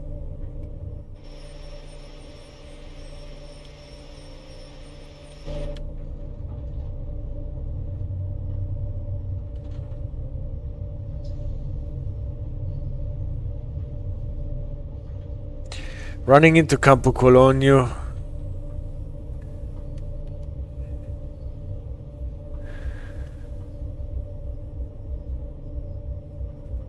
Won't the ladies make an announcement for that?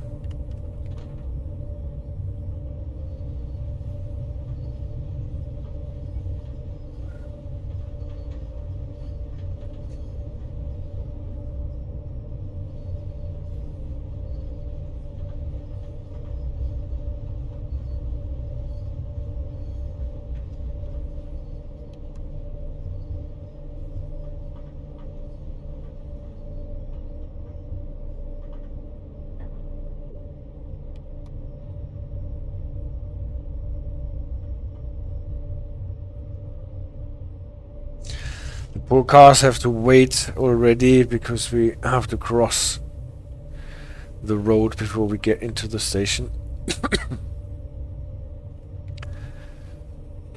At least with the fog, this red light is not fooling us.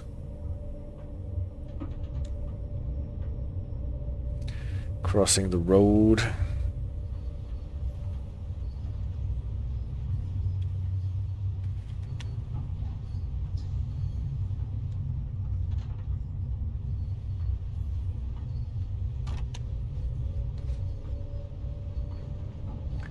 And stopping at... Still overshot the 30 here. Too much in the gradient still.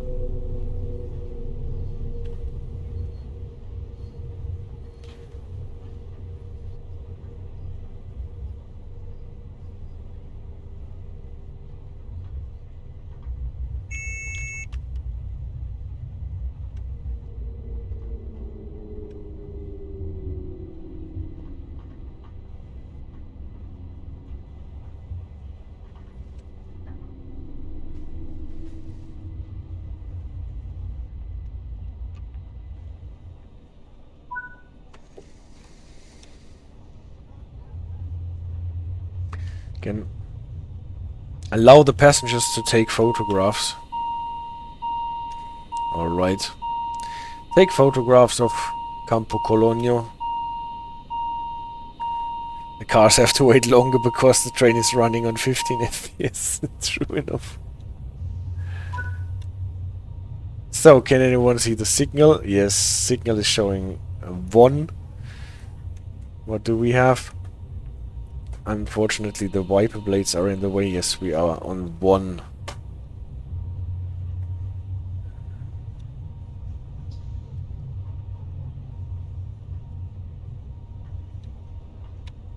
So, what is wrong with me?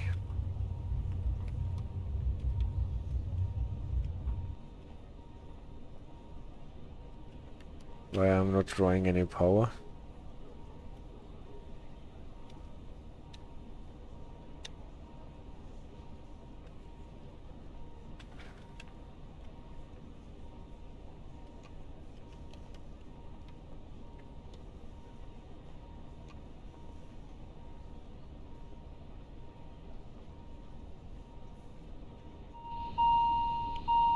Maybe I should close my doors, huh? Can help. Why did I open the door at all? I just wanted to take pictures.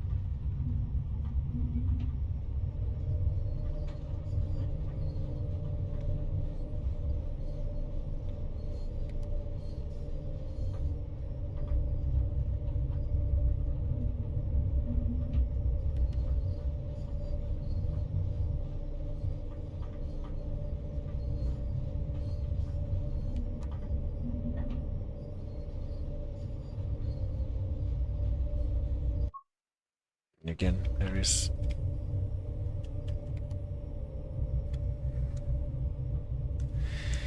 If there is a way to stop the cruise control from overshooting, I have not yet found it.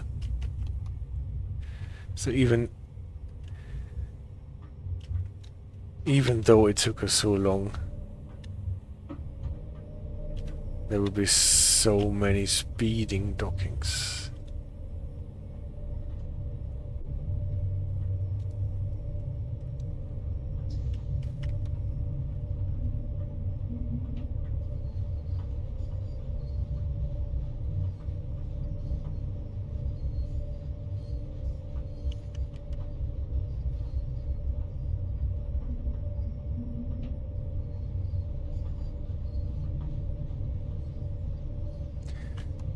So now we're getting closer to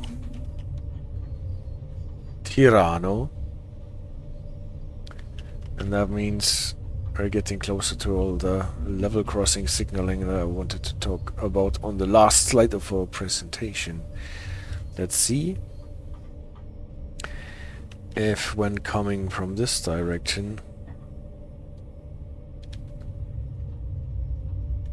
we get a Kontrolllicht. From the other side there is one.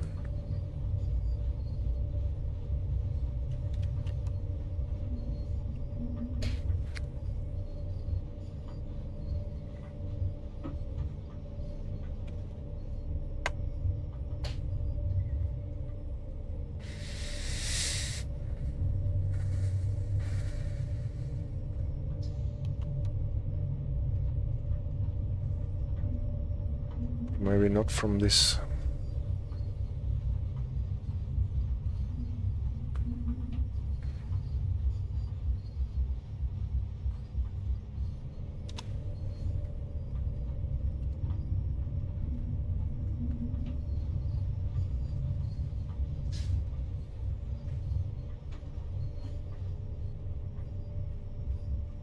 So now we're starting to be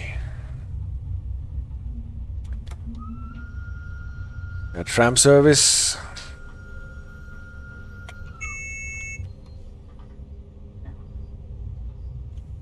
I think here is one of those signals that I wanted to show and talk about. Here, this is the only instance that I've seen a signal of that kind in the game. This checkerboard and then a square black with a white border and a light. And when you're running uphill, this light actually should, in my opinion, be flashing, because this is a signal described in the rules, just like the level crossing signals that flash with a white light in the British rules or the German rules, and tell you that it is okay to pass the level crossing. So what signs and signals do we have on level crossings? The most of the level crossings that we just passed on our way down were level crossings that did not have any crossing bars or lights. They just had those St. Andrews crosses that look a bit different than they look in Germany, for example. Some of them have a whistle board in front of them so that you can, or that you need to blow your whistle, but a lot of them don't. I don't know if they are just missing in the game or if it is not necessary to blow your whistle on each and every of those crossings, and that it is more or less the responsibility of the people who want to cross at those level crossings to not get hit by the train. Then some level crossings are actually protected with those signs that flash.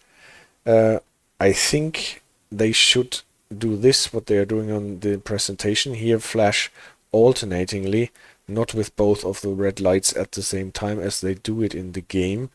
Obviously for both sides, and they can have crossing gates, or they might as well be missing. And for that setup, at least for some technical installations on the level crossing, be it only lights or be it gates, you can get a signal of that kind, and I think this is the signal that we have just seen in the game. It has this checkerboard, or it says in the rules, ein schwarz-weißer Balken, a black and white bar, and on top of it a light. It is called a Kontrolllicht zur Bahnhofsübergangsanlage, a control light for level crossing installations. So that, just like the BÜ signals in the German system, or the white flashing lights for the indicators in the British system, that the driver can actually see that the technical installations to protect the level crossings are working properly. And for this, the signal should actually be flashing white, or alternatively orange. So with a flashing light, it should be okay to cross the level crossing. If it is not flashing, then you should actually be constrained to restricted speed and should pass the level crossing using your whistle a lot, and make sure that you don't hit anyone. So with the typical uphill run here, I think we would have to do this typically. This can be announced by a 4 signal that looks a bit like the gap markers on the London Underground, but they are just 3 black dots on a white triangle sign. Optional, not necessary, and I've not seen it in the game. Obviously, I've only seen this one instance of the signal here, and this is why I thought I should present it here. This is from the rules from the Fahrdienstvorschrift that is on the other slides. There will be a new revision of the Fahrdienstvorschrift valid by the 1st of July this year, but from what I have seen, it did not change anything regarding the signaling that we have talked about so far. Another way to protect your level crossings, typically ones that are secured with technical means, is by simply putting a signal in front of it. That can only be a position light signal, a dwarf signal, or a main signal. And in the game, at least, it has those signs a lot attached to them, and the manual says caution, level crossing ahead, so they are warning about a level crossing that is incoming. They can also have, and have it a lot in the game, those position light signals to go with it, and they would, at least this is how I understand it, even if the signal on top shows green and the position light shows a stop, then the track would be clear, but the level crossing not, so that you cannot cross the level crossing properly, or just on top, by virtue of this signal.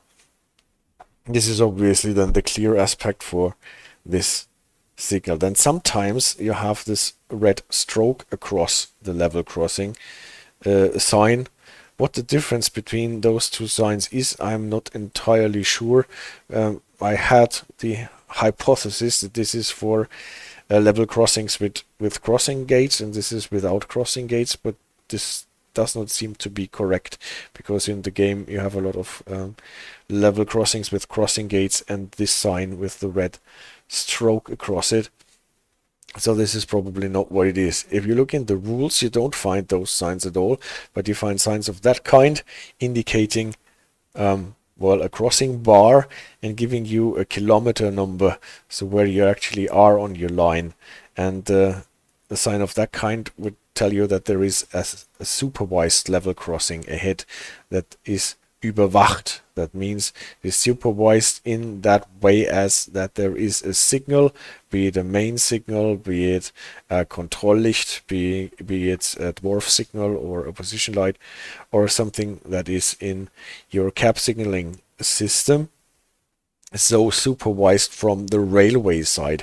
And then there is an interesting thing that I have not seen so far in any other system, that there are intrinsic secure, eigensichere Bahnübergangsanlagen, level crossing installations. They have the sign and this downward pointing arrow attached to it, and that means that is an installation that is not supervised by anyone from the railway side. It is not supervised by the driver, it is not supervised by the dispatcher, it is actually not supervised by a warden, it is not supervised by anyone, but it is functioning out of its own programming, making sure that it stops the traffic from passing the railway line as long as it is not secure to do so.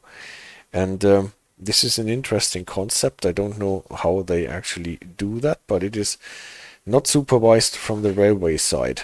Maybe this is a difference between those two signs here, that the ones that are with the red stroke are not supervised from the railway side, and they rely on their intrinsic secure mechanisms.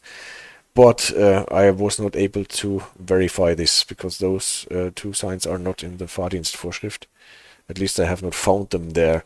So there must be something specific to the Rätische Bahn narrow gauge, and I don't have an operating rules for them. So if anyone knows more about this, please let me know. Would be interesting to enlarge our knowledge about this, or on this. And this thingy should be flashing when we're driving uphill, so that we can pass the level crossings up ahead without any problems.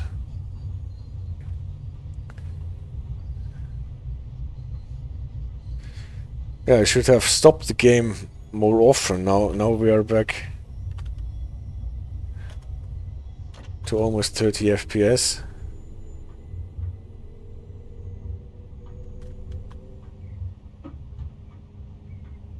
Maybe this is actually hinting to the fact that we are creating shaders if I get better FPSs now, after having stopped the game in place. Well, we will see.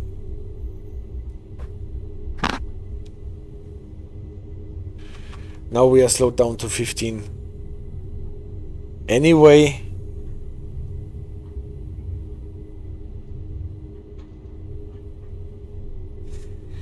before we get to the Basilika,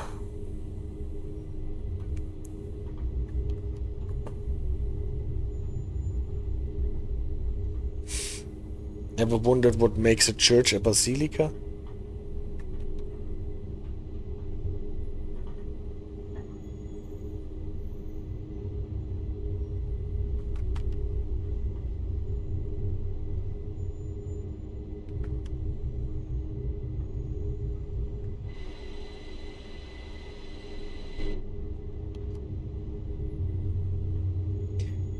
Here we have this checkered board without any light on top of it.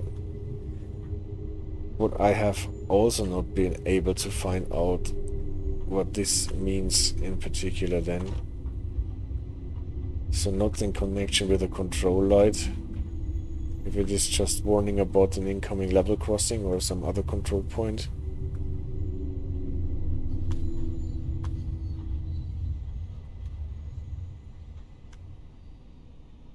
So, pictures of the Basilica.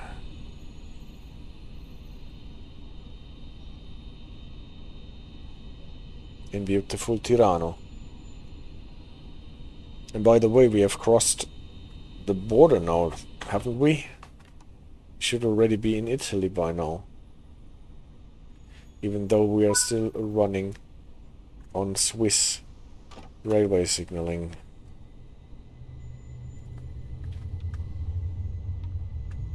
With the fog and nobody on the street, it could be the start of a horror movie as well, suspected. True enough. True enough. And now we are on a Basilica. And that is the signal that I talked about earlier. Where are we here? This is one of those signals that are a main signal, as you can see from the lettering without an asterisk. But it has a signal screen that would remind you of a distance signal typically. And this is why it has this additional sign telling you this is a main signal that can function as a distance signal as well. 28 FPS later or so, yeah. Well, this is why it has this weird arrangement of lights like on a die, the number 5. So this would be green green on the bottom, yellow yellow on top, and a red in the middle, so that it can also show a red aspect and not work as a distance signal then, because a distance signal typically cannot show a red aspect. And here is this red stroke thingy that we still have to find out what it actually means. Now we're getting some rain to our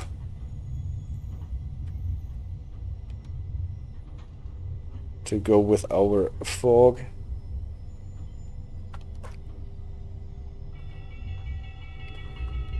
Can you hear the bells for the level crossing? Now we're running up to a red signal.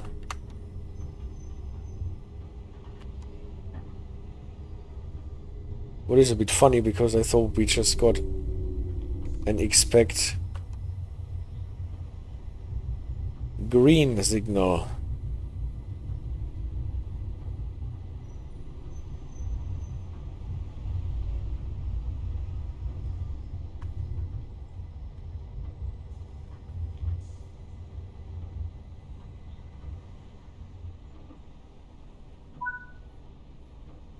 And we have to knock so that the signaler can let us in. Denied. Wait for the signal to change. I can't wait any longer. Please give us a path. My time is running out.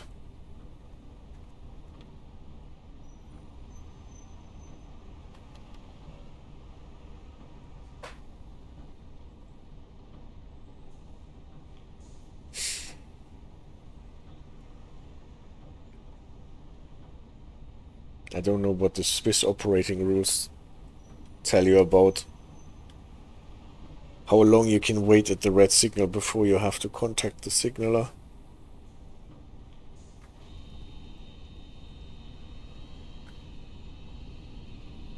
I hope we're not waiting for some car to pass here.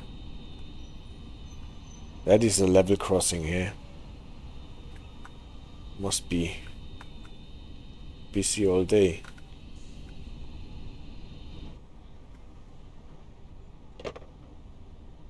Finally. Thank you so much, Mr. Dispatch.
Now welcome to Tirano.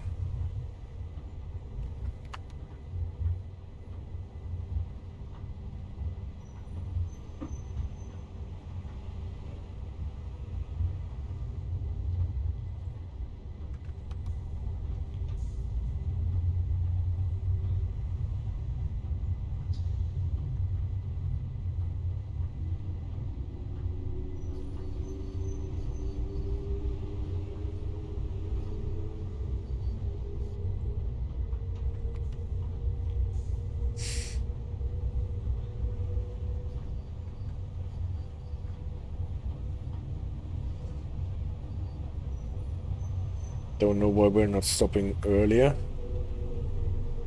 Of course, we should stop before we get the cars across the switch, otherwise there is no way to get the locomotive on the other end of the train to turn around later, but well, I guess you know what you are doing.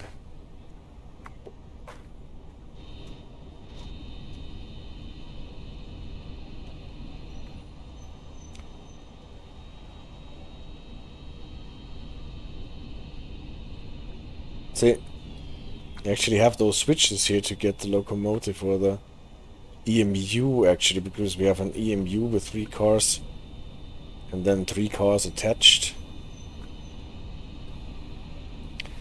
And to get this train on the other end, those cars should not be here so that we can go to the other end, so uncoupling the car would have been a wise thing to do.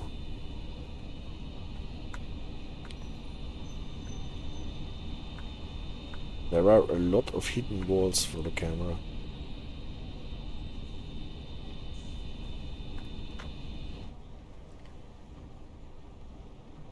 I can look at on the first class seats here.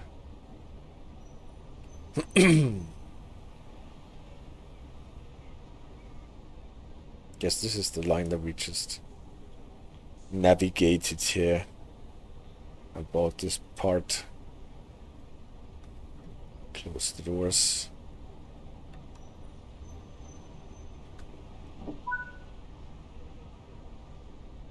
And I think this was it. No, we have to do some... No, not emergency. Brake left 0. Set the master key to locked. If we can find it. Thank you for completing this run. Let's see how you performed. Well, and now let's see how many times I overshot. Boing, boing, boing, boing, boing, boing, boing, boing, boing. 487.5 points for speeding. Because we're always cutting the line when relying on the cruise control. So this is actually something that is quite challenging, I think. Nevertheless, guys, thank you very much for bearing with me for so long with all those extended time with the FPS. The timer on the OBS says 1 hour 32 minutes 30 seconds, and the timer on the Twitch says 2 hours 41:44. So this was definitely a time enlarging and slowing endeavor. Unfortunately, we had so much mist. Apart from this, this is again a very beautiful DLC from Rivet, and an interesting one. I'm happy that I bought it, and maybe I find out how I can change the engine.ini-settings so that the FPS are working better on the way downhill with all the mountain panorama and so on. Thank you very much for the stream, Mr. Spectre. Thank you very much for bearing with me. And now I will take care of the dogs and see what is left of this day. Thank you very much. I hope we see us again next week. And take care.